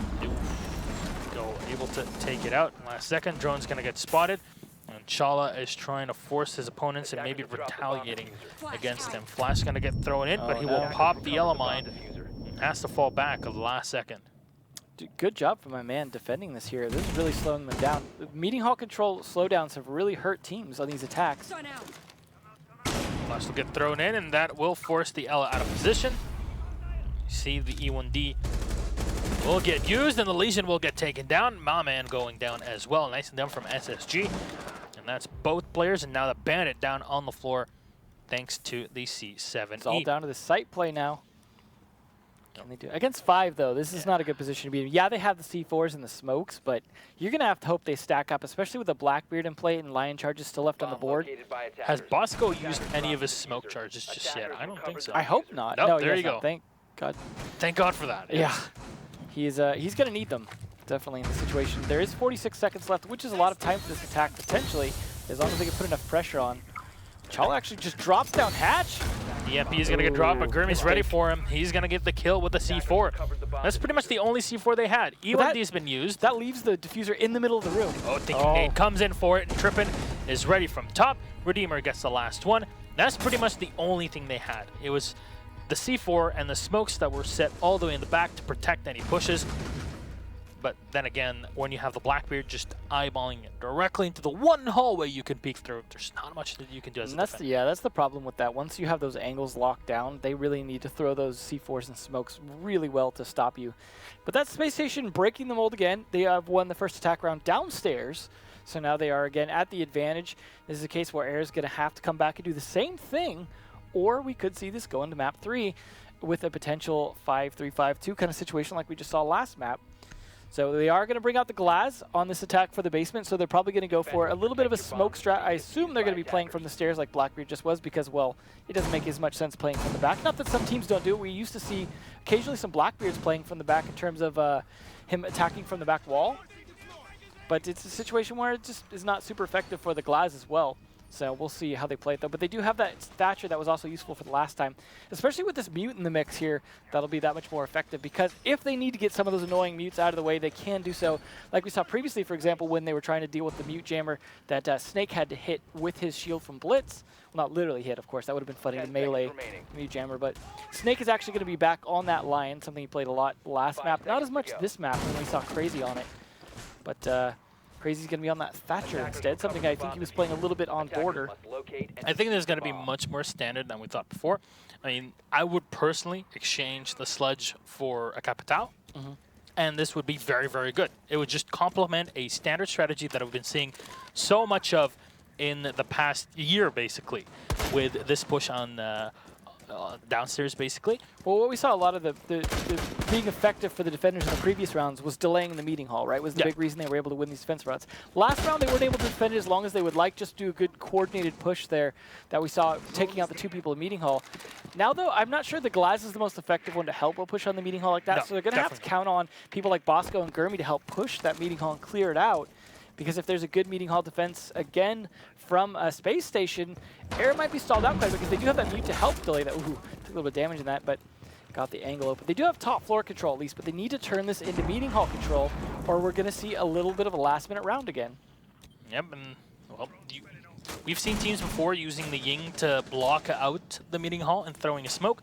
You always would like to smoke your opponents and not, yourself. So especially if there's a Glaz in play. Yeah, when they emerge as well from the smoke, then they have no idea how you're set up as an attacker, and that's when you can always have the one player that's just protecting your back or one player setting kitchen that can nail the headshots if need be. He has the grenades here as well to be able to do this, and then combining this with the EE1D, he is in a tough spot. Goodbye. Oh boy, nice. Sorry, Dave. Hope you caught that with your mitt because you are dead. Snake though and Bosco following it up with another one. It is all down to just 2 defenders already with 1:22 left and 5v2 with a Lion and a Glaz. Space Station probably not going to win this, let's be honest. Chala getting a bit aggressive there with the smoke, but Redeemer almost going for a quick engage here against Bosco. Again, Bosco has pretty much done his job and even more through the round, and he'll get 1 kill. Redeemer will go down to the floor. Chala has not been spotted, but as I say that, Mawman just comes in, and Ear Eternity tie it up 3-3. Honestly, this is much closer than I thought it would be. That's a good combo, though. See, you have a situation where he's laying down to not move because of the Lion triggering, and so it's But then the Glaz. So the Glaz is just like, but I can see you anyway, so I'm sorry, buddy. You're I don't know. There's not much you could do in that situation because had he tried to run to avoid the Glaz, he would have had to try and find a hard wall to stay alive. And then probably had to be forced to retake, and that's even more of an impossibility. When the Glaz can just rotate up or just watch into the hallway, there's so much that can be done as an attacker. When you have the manpower advantage, there's definitely nothing much that you can do. So far, both teams replicating each other's successes. Both teams successfully defending the basement, both teams successfully attacking the top floor, and both teams successfully attacking the bottom floor. So with a strong defense start falling apart now down to 4 rounds in a row of attack wins, it is all on them to try and figure this out. Because they don't have to go upstairs now, they can try and make adjustments to what didn't work last time. And they've got to figure out maybe we can hold that meeting hall longer. Obviously, my man being on the castle means they're going to try those meeting hall defenses yet again. Be interesting to see if maybe we see some mirror adjustments in terms of how that's played to be able to defend. One thing we actually used to see from Redeemer, specifically on Space Station, was they used to play downstairs, and they were, or even when they were guarding upstairs, and they would completely reinforce the wall facing into laundry and then play the echo instead of playing with a mirror window. And it was actually very effective because they would also have the Ella able to chuck the little mines over there into the smoke and stop a plant as well. But that's just not as effective with Lion in the mix anymore. I mean, the echo could be, but not the Ella. You see an important change here for my man as he's playing on the castle. We saw before the push from the Lion that was set up through the tower window, facing into meeting. Well, now it's been castle barricaded, so it makes it a lot more complicated to peek through. So this gives you an easier way to rotate. If you expose yourself as an attacker through the main doorway into tower, then it won't be a fun spot to be in. Even oh, he's trying to go for that the footprints again. Yeah, as we saw from before, but unfortunately won't be able to spot anything. I think they wiped their feet first, unfortunately for him. I love that Consuela has been through here, that is for sure. I love that we have a jackal and a lion, right? These two animals meant to hunt down the roamers. It's, they're getting creative with their naming. Ooh, this is unfortunate for my man here, who's not going to be able to do much. That was a little bit crazy. Oh no! Going in for the knife, thinking Nate saves the day, and Trippin gets one more. What a round. Oh my god, you have to be feeling so bad right now. What a gamble that was. Pretty much taking yourself down to half health just to go for that play, too. I mean, he heard the droning, and that's 101, where it's like, okay, it's time to push, but he was so close up. Yeah, that almost worked. I'm not going to fault him for that. I think it was a good play, just slight timing, unfortunately, not working out for him. But Thinking Nate does take quite a bit of damage, so not a terrible spot. I like this little angle here with the shield. Almost pays off for him, but he can't land enough of them. C4 is going to get thrown, and he won't be able to get it. It's Shala from the side, sprays into Crazy. Not sure if even the sidewall was reinforced. Now Bosco close up, sprays into the legs of Chala and takes him down to half HP. But you know what? You don't kill the Habana, you don't do the work. And Redeemer's just set up here with the SR-25. They still have E1Ds to play with and 45 seconds on the clock. This is a pretty good spot to be in if you're SSG with all 5 players alive. They haven't even seemed to care much about that barbed wire there. They even try to just run through and plant last time. Doesn't seem to be slowing them down much, especially with this coverage from the smokes here. Chala just able to get that plant. Last time a C4 stopped this time can the smoke? Sure can. Oh no, does not go for the diffuser, but the C4 and all the smokes have been used up. 20 seconds on the clock. And push has to come in. A quick spray, but Bosco can't get the kill. Somehow, the Jackal is alive with barely any HP. Bosco runs in. Skirmy's down on the floor. Just a quick few sprays from the Blackbeard. Redeemer still alive and ready. And now just waiting for a quick peek. Where's that line? Try to bait him out here with the smoke. That is very good movement. But Gurmy from below will get the kill on Dave. It gets a bit too aggressive with the peek through from School. And Gurmy pushes in, gets the spray. That's one down on the floor. 5 bullets left in the Vector, but Trippett from above gets the kill. Bosco, just very little ammo left on the SMG, and with the shotgun, barely any time on the clock as well. He gets tagged, and Redeemer cleans him up with a beautiful opening, looking right down the stairs. And Space Station Gaming so close to taking a map. Yep. I don't know where Dave was with that EE1D drone that he should have been using once the plant was down, but nonetheless, I mean, they were just in such a tough position on that attempted clutch. And that brings Space Station to match point. So far, we've seen back and forth, tit for tat. Redeemer on that Echo. Yes, stick it, my man. All right, so we'll see if we see it. They are bringing a mirror, but I would love to see him pull off the old, let's reinforce the whole wall, and I will sit in B site and drone from there. That could be the good counter here to my man on this glass, because then Redeemer can sit safe and sound, hopefully, assuming he doesn't get attacked from the other side, and stop potentially that glass from doing as much damage as he would normally, because it's a little bit easier to see from the yokai on the roof through that smoke if they go for the smoke. Yeah. So We'll see, though, how it plays out. There's definitely quite a few spots. I mean, there was a time where seeing Smoke, or seeing Echo, excuse me, was not an uncommon thing at all when playing Oregon. And now it definitely has dropped off. That hasn't been really the case for the past few months, especially with this metagame. Does not bode too well, but it makes a lot of sense, as you explained before.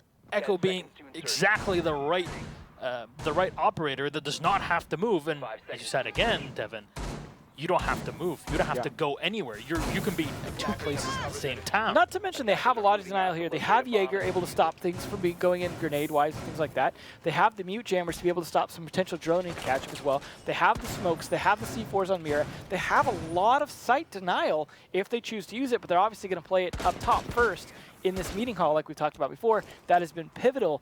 There's been a time back and forth where we've seen meeting hall defenses be important. It seems like in this particular matchup, they are pivotal to all of these defenses, sometimes even for the defending the dorms. And we'll see if they're able to actually crack this. So far, attacks have been winning constantly here. If Space Station can finally go back to winning on this defense, they're going to be able to take it to map 3. If not, we're going to see overtime here. The last time we saw this situation on the last map, it did turn into a 5-3. So Space Station now a little warmed up. It's definitely possible to go the other way here. Oh yeah. As Snake pops his first E1D as it goes into cooldown. And now Bosco from above. Just be trying to find an angle. They do have Gurmi on the Habana that might just well open up this Mira window. Let us hold up. There is no bandit to be played with, so there is no reason to worry too much about that. And let's just be ready to open up. Actually, there we go. So they open up one of the sides, leading all the way into the meeting hall. It's a very long angle, but there are multiple spots where defenders can be looking through into anybody pushing in from here, and somehow rotating in, opening in the Mira window, and taking down the mute jammer. Barely dodged those bullets as well. That quick lean to the other direction saved his life, because that could have been a headshot. Yeah, just lean back and ease our way into it. Dave from above, that's another angle that can definitely shut down any of the attackers. It's an angle we used to see a lot of Yellow, who we saw in the previous matchup, playing. He would play with Cookies, actually, who was also on the same team, downstairs in the meeting hall, and he would work this angle as Jaeger, and I found it pretty effective. So I'm curious if Dave can pull the same thing off. Unfortunately for him, just doesn't land enough shots, and now he's going to be trapped by this Lion. He's going to get spotted, at least 100% they know that he's there. Pretty much stuck himself out there to... Yeah, he doesn't have a shotgun or something, so he's not getting through that wall anytime soon. My man trying to jump the drone up there, not going to work. Oh, Snake nade, nicely done. Just doing so much work here. Dave will get shut down, and now you see all of ERA setting up to go for this push. They want to bring it into overtime to take it 2-0. And with 1 player down on the defense and 30 seconds on the clock, now is the time to go for it. But remember, the Echo, that is the trump card here for Space Station Gaming. And you see Redeemer moving in, setting up. He pops one, has to pull back, but you see the E1D that's been played in. My man will set up in a much better position, but there is still an Echo drone to try and defeat him. Gurmi sits up in a small angle right by the side. Bosco will exchange shots as Redeemer gets one. Trippin will shoot down and take down Bosco. Half a second left on the clock, but the Fuser will get planted. And Shala gets the kill on a Snake. 2v2, but he's going to get dropped. And now the Echo's all on his own. And unfortunately, Echo solo is not that great to have. And as I say that, Redeemer will get the kill on Gurmi. 1-1. Crazy setup from...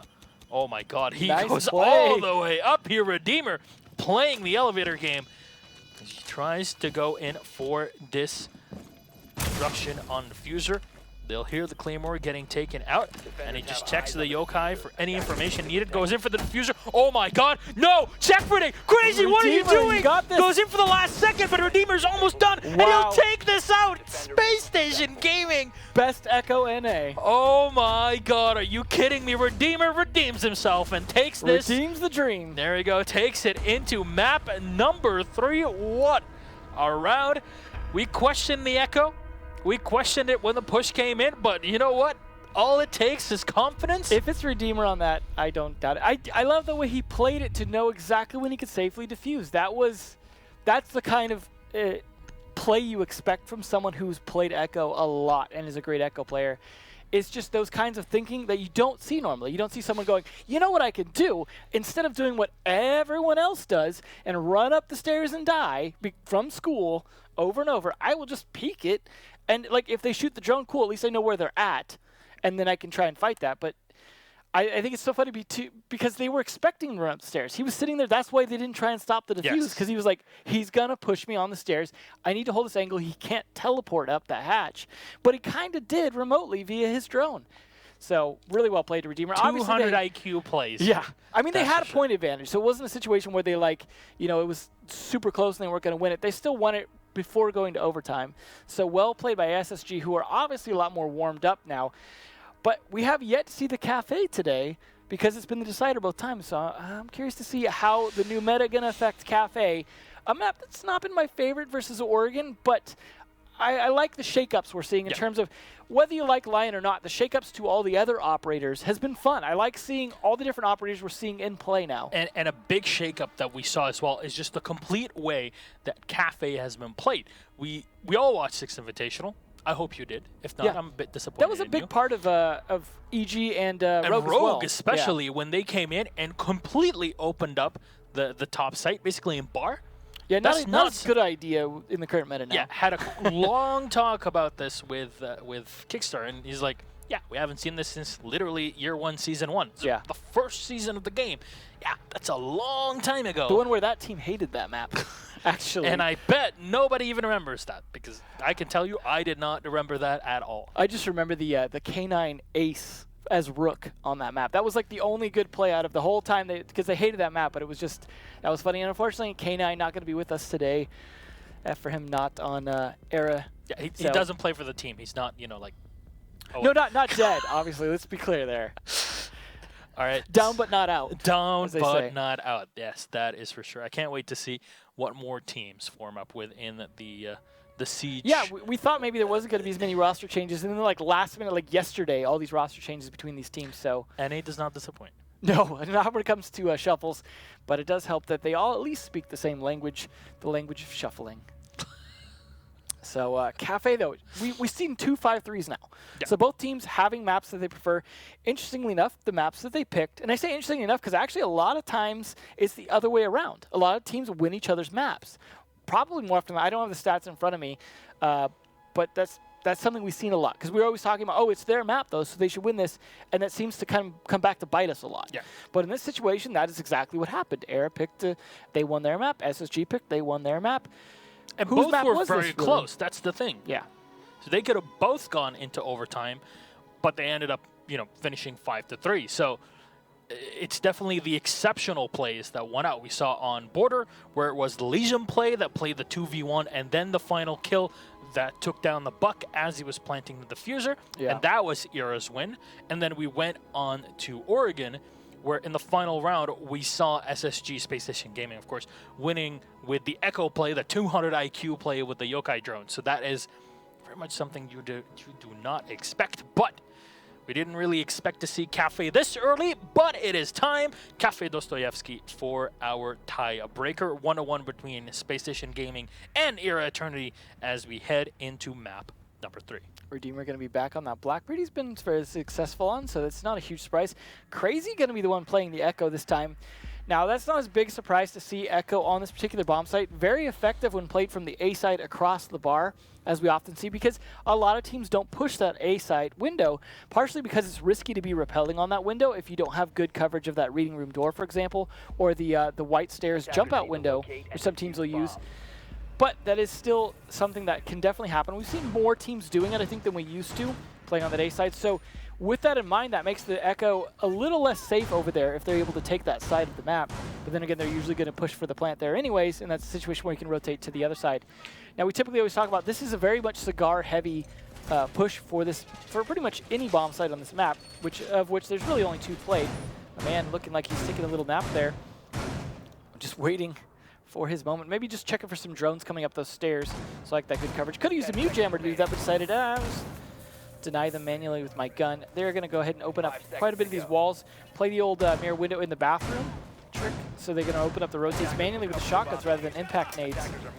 That is going to give them some flexibility in how they play this. However, that being said, as we were saying earlier, you know, Rogue doing that a lot, but then that situation with a Lion in the mix can bite you because now you have a lot more walls they can shoot you through rather than reinforcing those, for example, in a situation where then you don't have to worry about it as much. But we'll see how they play it. Redeemer coming around here to help push the piano, I imagine. Now, you speak of reinforcing walls. We're having this conversation with Zeronic, of course, Alex being very well known in the professional community. He was saying, you know, what if there was an operator that literally just had 4 reinforcements instead of 2? You know, that would be an ability that I can see working. Like the opposite of a recruit that only gets 1. Pretty much. Or just make it a recruit option. No gadgets, 4 reinforcements. Bomb located by attackers. Speaking of theory, It's a good thing they don't listen to us. Right. All right. So, speaking of which, you got a lot of fear of jump outs here. Thinking Nate having to hang upside down to cover his teammate. And that's one of the hard parts about attacking this top floor is when you work those windows, you have to be super careful. But I like that attempt there. Is that going to land? No, unfortunately not. And he's going to expose himself to that Blackbeard. Easy kill for Redeemer. Unfortunate for my man, who is now an ineffective mute. Unfortunately for him, he'll go down. Hasn't really been able to do too much. At least his jammers will stay alive for a moment. Exactly. At least he lives on in memory, literally. And you see the mute jammers have been set up behind the mirror window. That is something to deny the Habana charges from going off. Thinking Nade will set up his nade here just to take down the barbed wire that are basically holding off anybody pushing through. Cigar information will get relayed in through Thinking Nade's drone. As you see, Snake Nade is setting up very on a very tight angle here as he spots the rotation. Oh. Thinking Nade is ready for him as 5v3 and the E1D will get popped. Gurmy, thankfully, will not be moving, but he's going to get spotted. Both angles are very difficult for him to deal with, and especially from that skylight there. Has to rely on Crazy to help him out here. C4 will miss, but the diffuser will get planted, and what a spot here to run in through. The I'm not too sure how he didn't even spot the leg there, but Thinking Nade peeks up and gets one more 5v2, and the E1D will give them so much information. And honestly, if you're the defense here, you're not really looking for a win at the end of this one. And Redeemer will get the final kill. Thinking Nade, definitely MVP of this round. Yeah, nearly a flawless round for them as well. Had Gurmy not got that 1 kill, that would have been over, and that was a... I just feel like they had angle superiority by far. They just seem to be winning all their gunfights from all the different angles. And Era didn't seem to have any way to crack it and slow down that momentum. And I wouldn't even say that was as much due to Lion. It was just really they couldn't find those angles and win those gunfights before the Lion even came into play. Seen our first IQ as well. Something we've seen quite a bit if you bring a Thatcher, for example, which they are, to be able to get some idea from the roof what utility is there, drop those Thatchers, be able to stop things like Valkyrie cameras, which of course they're not bringing, but you could potentially do some damage. Also, there is a Pulse on the board, which of course is going to be the foe of Bosco here, who could track Thinking Nade around a little bit depending on how close he plays to that ceiling. It can be very, very complicated for the Echo here because, as you say, Bosco's on the IQ. They still have Crazy as well that's playing Thatcher. This can turn very sour for the Echo drone. Yeah, absolutely. We are seeing a castle, though, this time from Space Station, which we didn't see from Era, which can be set up along with those impact nades to provide some different rotations. Might be useful here to try and help seal up. The reading room looks like they want to take control of that. That can be pretty useful in controlling the pillar side. Also giving yourself the ability for those late runouts I was talking about if you want to try and put pressure onto people hanging out on the A side if they do so. I mean, that obviously helps when you have black eyes out there to be able to get some vision on it.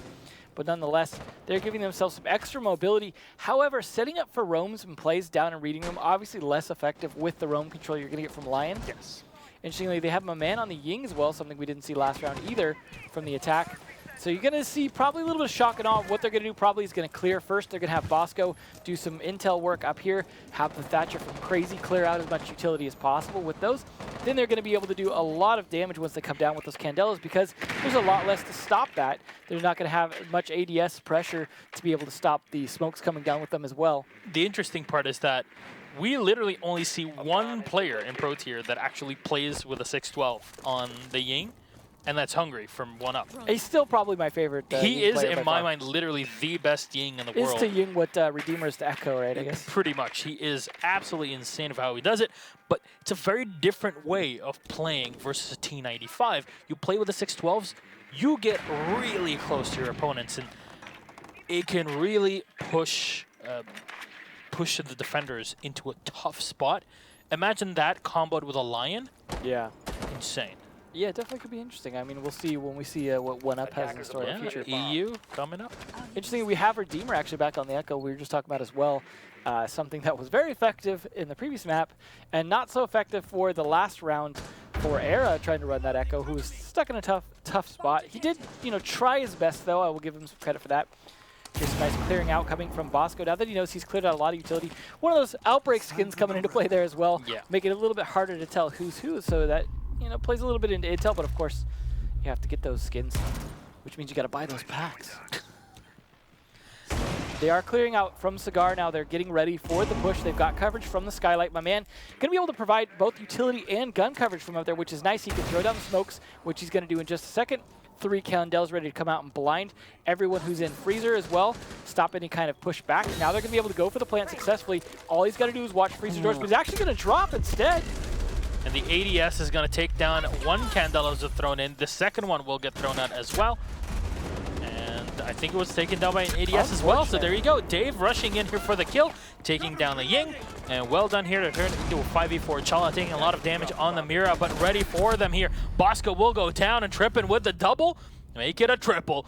And that is perfect play with the UMP. Now Crazy dropping in at the last second. No more EMPs to play with, only breaching charges on the side. And the L85, you know what? It's a good rifle, but not when you're facing against so many angles from the defenders. And that's Dave that gets the last kill. My MVP of that round, because he stopped both Candelas, and that really stunted that push. He was able to push right back without being blinded, because they were so thinking that that Candela would go off. Even the second one, okay, the second one will go off, it's fine.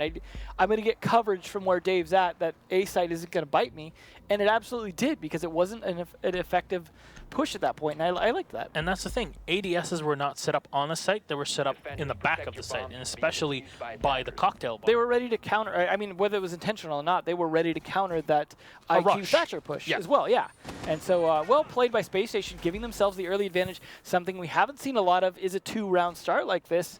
Usually seeing a lot more back and forth. I mean, we may never know whose map this was in terms of who really wanted it versus who just was settling for it. But in this case, Space Station, I would think, probably did want it because they're playing very strong on it. However, winning your defenses, of course, means you have to go to the secondary site.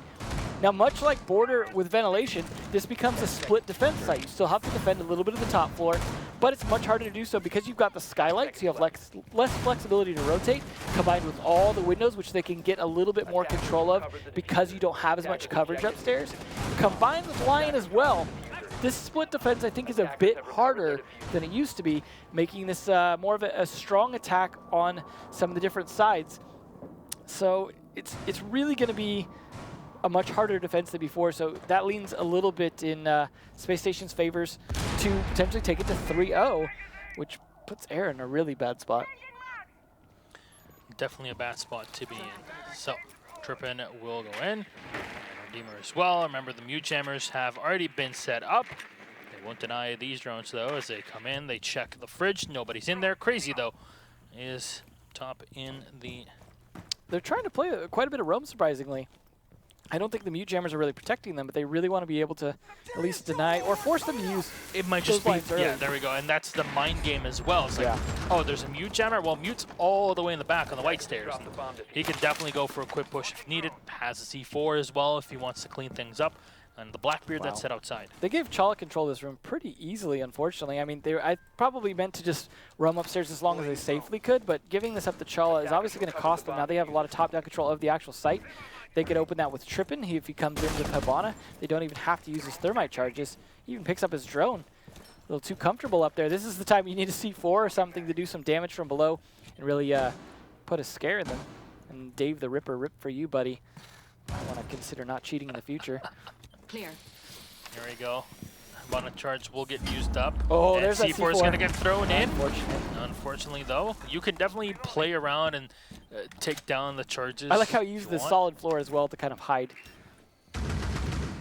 Definitely logical here. The drone's going to get set down, and Redeemer will get the first kill here.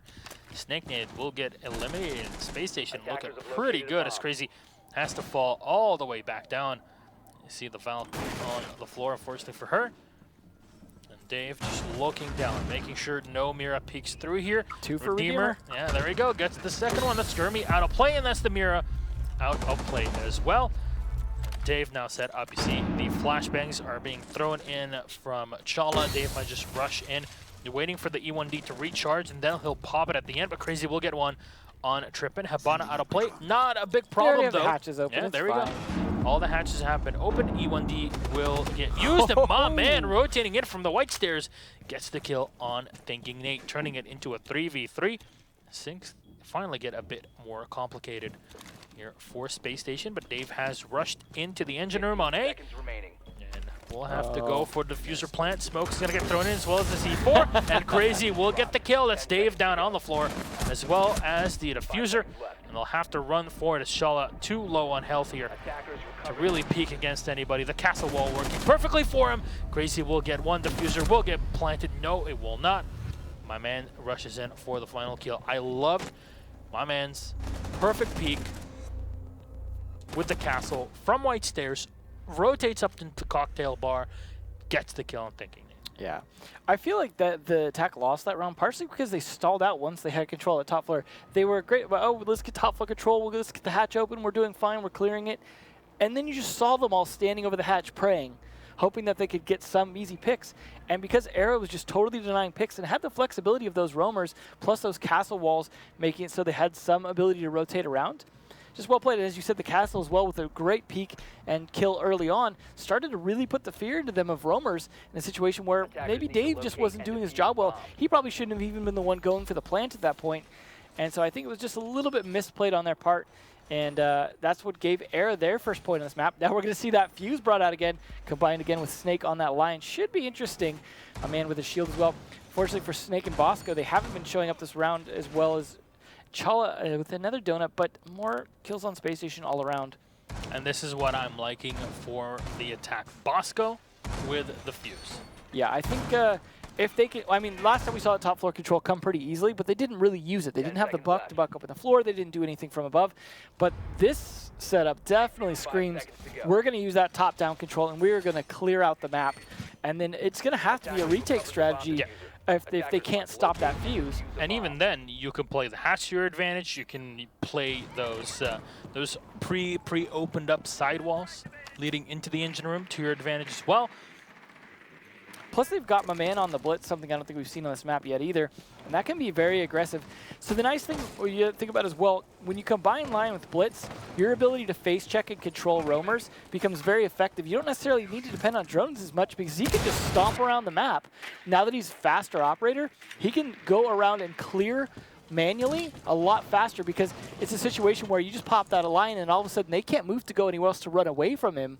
And so it becomes very effective on pushing them. So that combined could make it very easy for them to take this top floor control as my man's already dropping in, getting set up for that. Now they're going to have to vacate. It's literally a blitz here as my man coming in. There's nobody in the bathroom to play against him. You see Dave rotating out with the Jaeger here, just moves away. That's going to clear him up for sure. Yep, he's going to fall back. White Stairs is still kind of in their control, but Chala will get spotted below. Not a biggest problem. Bosco taking a bit of damage, but the hatch has been opened, and they completely let go of Cigar Lounge, and this is now the time for Bosco to shine with his hurrah already. Here goes some utility if they had any down there. Yep, he's going to pull the second one down into the train area, and nobody is there, thankfully, for the defense, and still Legion is barely hanging on for dear life. And this is perfect. Now, instead of using my man on the blitz aggressively, you can just use him to hold the white. Yeah, that's it. White stairs are now completely cleared. No way anybody can push them through there. Yeah, good luck. If they start even coming up, they're going to get flashed pretty much instantly because they're going to be looking around that corner.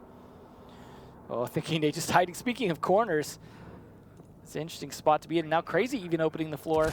Don't need Sledge when you've got breaching charges. Unfortunately, that is the end for Thinking because that corner is very exposed to that angle from Crazy. And they're really using this top-down control, unlike Space Station. So this could definitely swing back in favor, and we could see a 2-2 situation very soon. That was the last charge that was just used up, and Bosco pretty much expends everything that he can do. They could go for the plant at any point here at this point because they've cleared it out pretty heavily.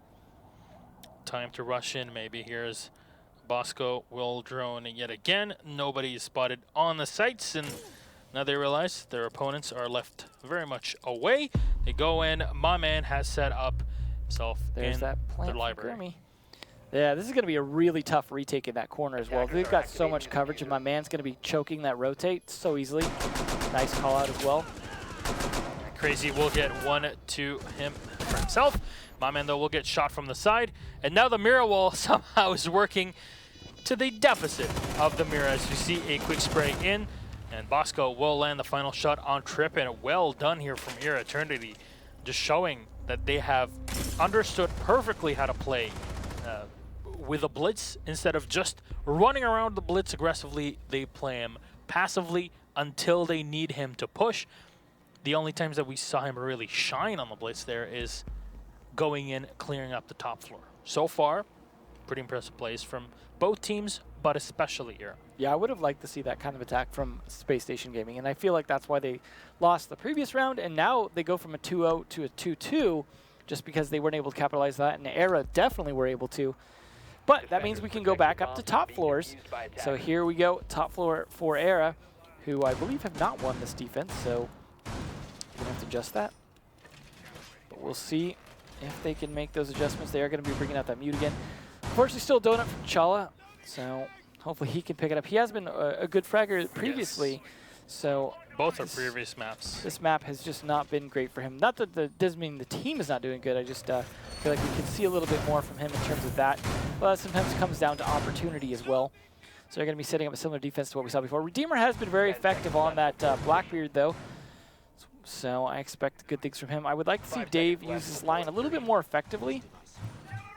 But nonetheless, they have been somewhat successful, as we are on map 3, obviously. So they are definitely concerned about some cameras potentially as well, but none out here. No spawn peaks as well. We haven't really seen a lot of spawn peaks. Something that I feel like sometimes we'll see against the Lion players because just you hope to get the pick early and take a lot of that utility off the board, or even maybe hit one of the hard breachers or something. Honestly, it just, I think it turns it into a much bolder play than it was before. It needs to be a vigil play, right? The old vigil boss G peak. I'd like to see some maybe. We'll see, that's PTSD for me. PTSD. Is that the new operator, PTSD? So they are going for a lot of control of the train side here. Not actually pushing just yet. They're definitely concerned about runouts because they want to get this piano control. So Redeemer playing smart angles. Going to be able to open up, take out these batteries, make it easy for Chala to open that wall. Kills or not, he's definitely been effective at doing his job here. Does take a little bit of damage, but it's not much. And then good scar control from Thinking Aid is going to make this piano take over fairly quick. But then they've got to push from there, of course. There is the mirror window in the bathroom they're going to have to contest with. They do have Habana to be able to do that, but no Thatcher to be able to take out any kind of batteries that could be on it, as well as mute jammers from my man, which undoubtedly there's going to be at least one of those to keep that mirror window alive in the bathroom. And you already see the MP5 SD being used up, so Era have pretty much revealed their trump card. And here with Echo, so Space Station will be able to keep that in the back of their minds as they try to push onto the site. The mute jammer is definitely working well here. Thinking Nade tries to maneuver around them to get any information of players that are set up in the freezer. Stave goes in for an extra drone and take control of Skylight, obviously very important, but Snake Nade will push up and get kill number 1 here into Cigar. They haven't been able to take him or push him away from this position here, in Chala will go down on the third. Oh my god, are you kidding me? One more! This is the Snake Nade that lost this fight the very first round as well. And still, Thinking Nade gets the frag on Bosco, even with him being taken down. Just lob the grenade as like just a second too late really there with the frag. It was his martyrdom perk. Thank God that does not exist. Yeah. Oh, here speaking of these hacks here comes out Lion right for the plant coverage. Is going to make it hard, but the Echo doing fantastic job. Crazy trying to channel in a Redeemer here, but Trippin cannot find it. Oh, C4 is going to get thrown up for Bomb Man, but he won't be able to get the kill. Now they're trying to pinch them off. Crazy sets up again, but Redeemer forcing him to walk right into his line of sight. Redeemer getting one more to his advantage. The Snake Nade is still set up. They know where he's at, but the Fuser will get planted. Crazy going in for the headshot and nails it. As Trippin Gets the kill on Snake. 2v1, but so little HP left, and Redeemer gets the last one on Crazy. Back and forth between both of these teams here, as both are looking for the first win to put on the board. Yeah, this is, again, we're back in the double elimination format that we were in previously. We have not switched over to the best of one round robin. Not yet. Which means double elimination, 2 eliminations, and you are out. So you definitely need to play these early games well. You don't have time to warm up. You don't have any kind of like, well, it's fine, I've got next week. It's like, yeah, maybe next week, and that's it. Yeah, so a situation where we even see good teams like Evil Geniuses go out back when they were Continuum due to the double elimination format. So it is brutal, and one of these teams has got to go down to the losers bracket. So far, looking like Space Station could be the one to stay up top, especially now with Redeemer back on that Echo.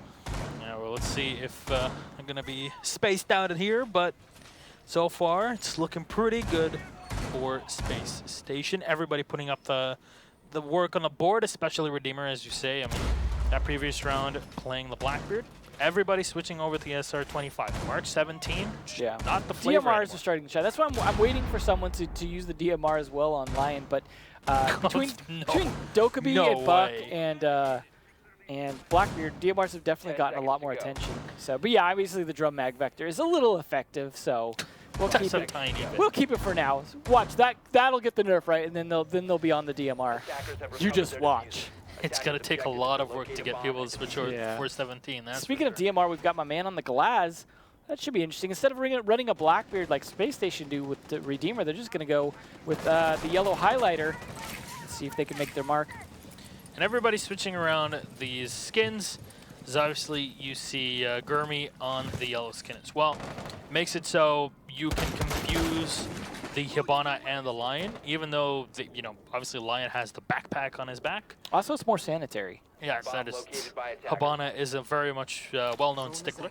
Yeah, this OCD tendencies do factor in. You gotta role play the characters, or you can't win these matches. Let's be honest. It's all about the mind games. Yeah. So speaking of mind games, Lion hanging out downstairs, surprisingly not upstairs, where you'd usually expect most people on the roof. Maybe he's concerned about any kind of flanks and just watching those. But it is risky to be, like, if you're Lion, you want to be in the safer positions, and the roof is the safest place to be.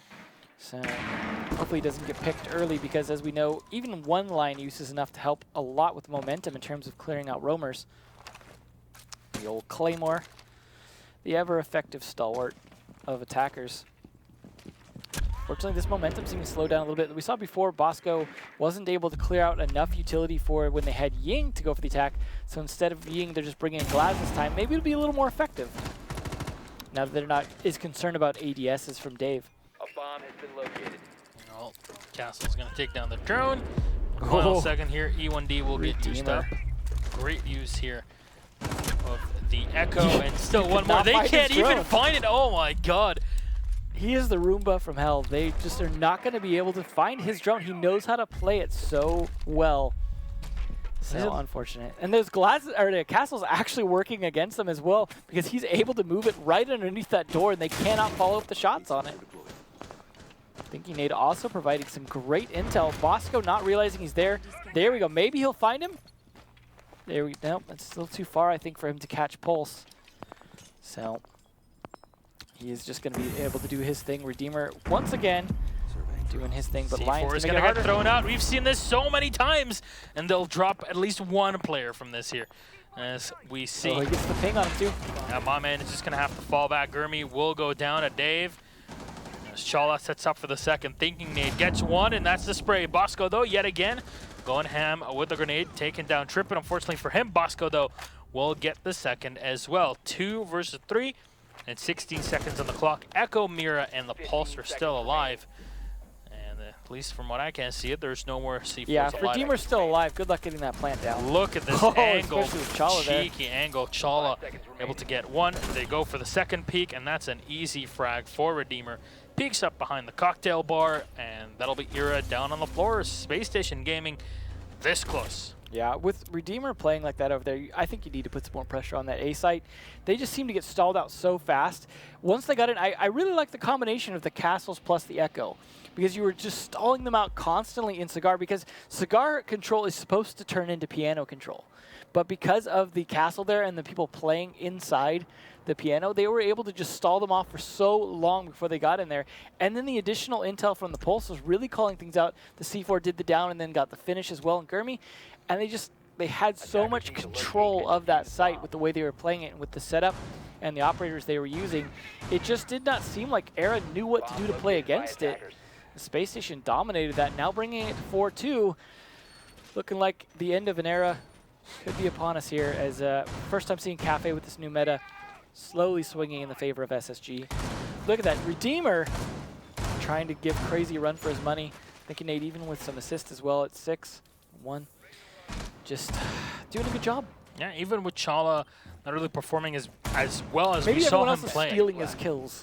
That actually makes a lot of sense. Redeemer and Crazy are taking them from him. Yeah, he played so well on those first 2 maps, and here, well, if my teammates are going to do the work, then, hey, I'll just, play that support That's fine. role. Well, yeah, he's been playing a lot of Thermite as well, Yeah. so it's not as expected for him to Exactly. do frag. Because it's not just that he's also, or, he's going to do his utility and can frag, but he's also carrying the diffuser. And when you're the Thermite on diffuser duty, it's a situation where you really need to stay alive because you don't want to die with that diffuser in a compromised position and botch your whole take. Very much so. Snake Nade, of course, on the Valkyrie. And then just switching around, setting up his lines of sight. Where's the Dokkaebi to hack the cameras? Unfortunate. Hacker Man. Hacker Man attacks again. Drones just flying down the skylights as they are trying to get some idea what's going on in this top floor of the castle. Also going to make hard work for them upstairs from my man. Bosco playing the interesting angle downstairs, surprisingly, as a smoke downstairs. Probably not the best place for him, but if he's going for throwing from below, that can definitely work.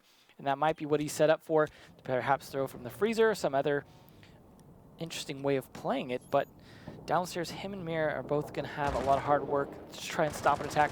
However, it has taken a minute, and they have not actually taken control of Piano yet, despite it not being contested. I mean, the view is so nice from up here. It's true. They definitely want to take it. Look at those clouds.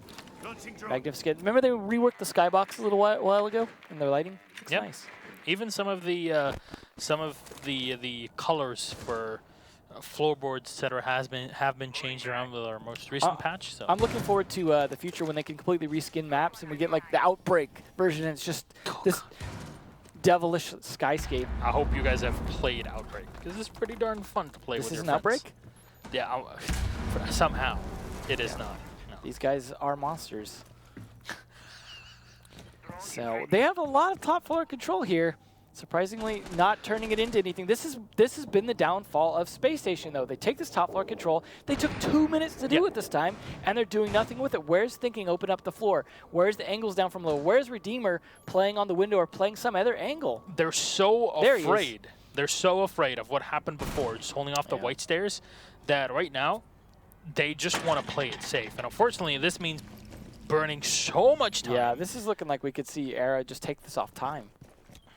38 seconds on the clock, and so far, no damage done. E1D will get blasted, and C4 prep maybe here from Gurmy. Nobody moving on the defense as E1D goes into cooldown. C4 thrown up, The and timing. Redeemer. Perfect play here with the DMR. Gets to kill the SL25s, and he opens up an extra angle. Needs to push right here, right now. Stop bashing this and jump on down. 15 seconds on the clock as E1D will get used up here.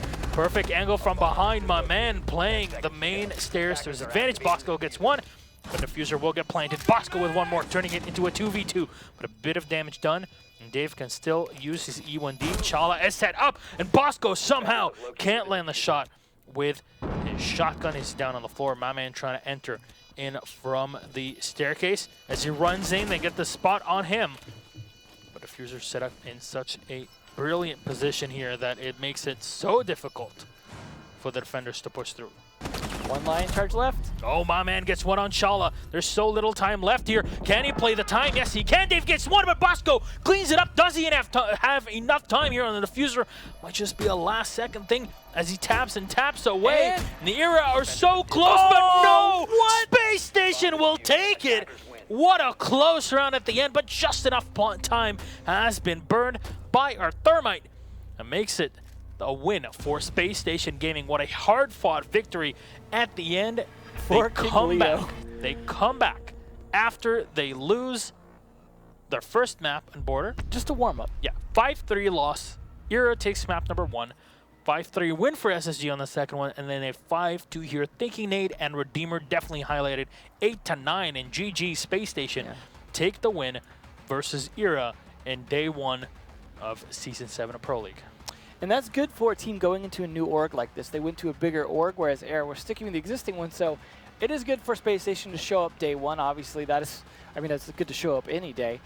But especially on day one with a meta this, I would say, unexpected in terms of what they have to prepare for and what exactly is going to happen. Obviously, everyone feeling a little bit like sky is falling coming into this. But in this case, we have seen a bit of back and forth. I mean, obviously, Lion has been effective. No one's disputing that. But they have definitely played around it to an extent in both the matches. So we've seen different plays. We've seen new operators being played. Of course, this is day one, and there is much more that will be happening soon. To remind you, we've had a switch around. You've all been used to Latin America Pro League starting on Tuesday. Now it'll be starting on Wednesday, and of course, EU is still on Thursday. So keep that in mind because your next play day is in just a bit less than 48 hours. One day to just take Soak in what you saw. Yeah, just think about it for a minute. 40 hours until our next Pro League games. That'll be with Latin America day one starting up very, very soon. But thank you very much for watching. I hope you guys enjoyed our first broadcast of year 3, and we'll be moving on throughout the season and throughout the year. So from, of course, Kickstar and Parker himself, aka Interrobang, and from myself, Milos, and Emzo, bid you a good night, and we'll see you in a couple days for Latin America Pro League.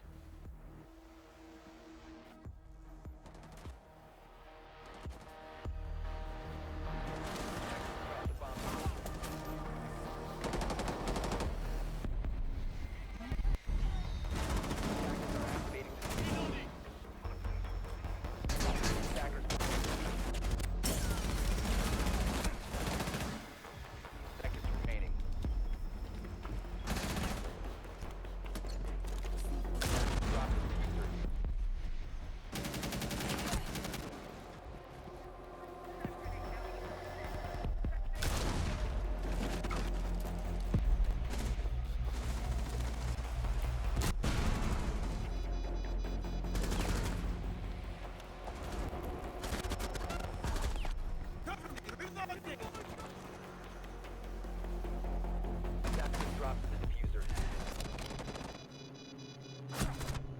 10 seconds remaining. 5 seconds remaining.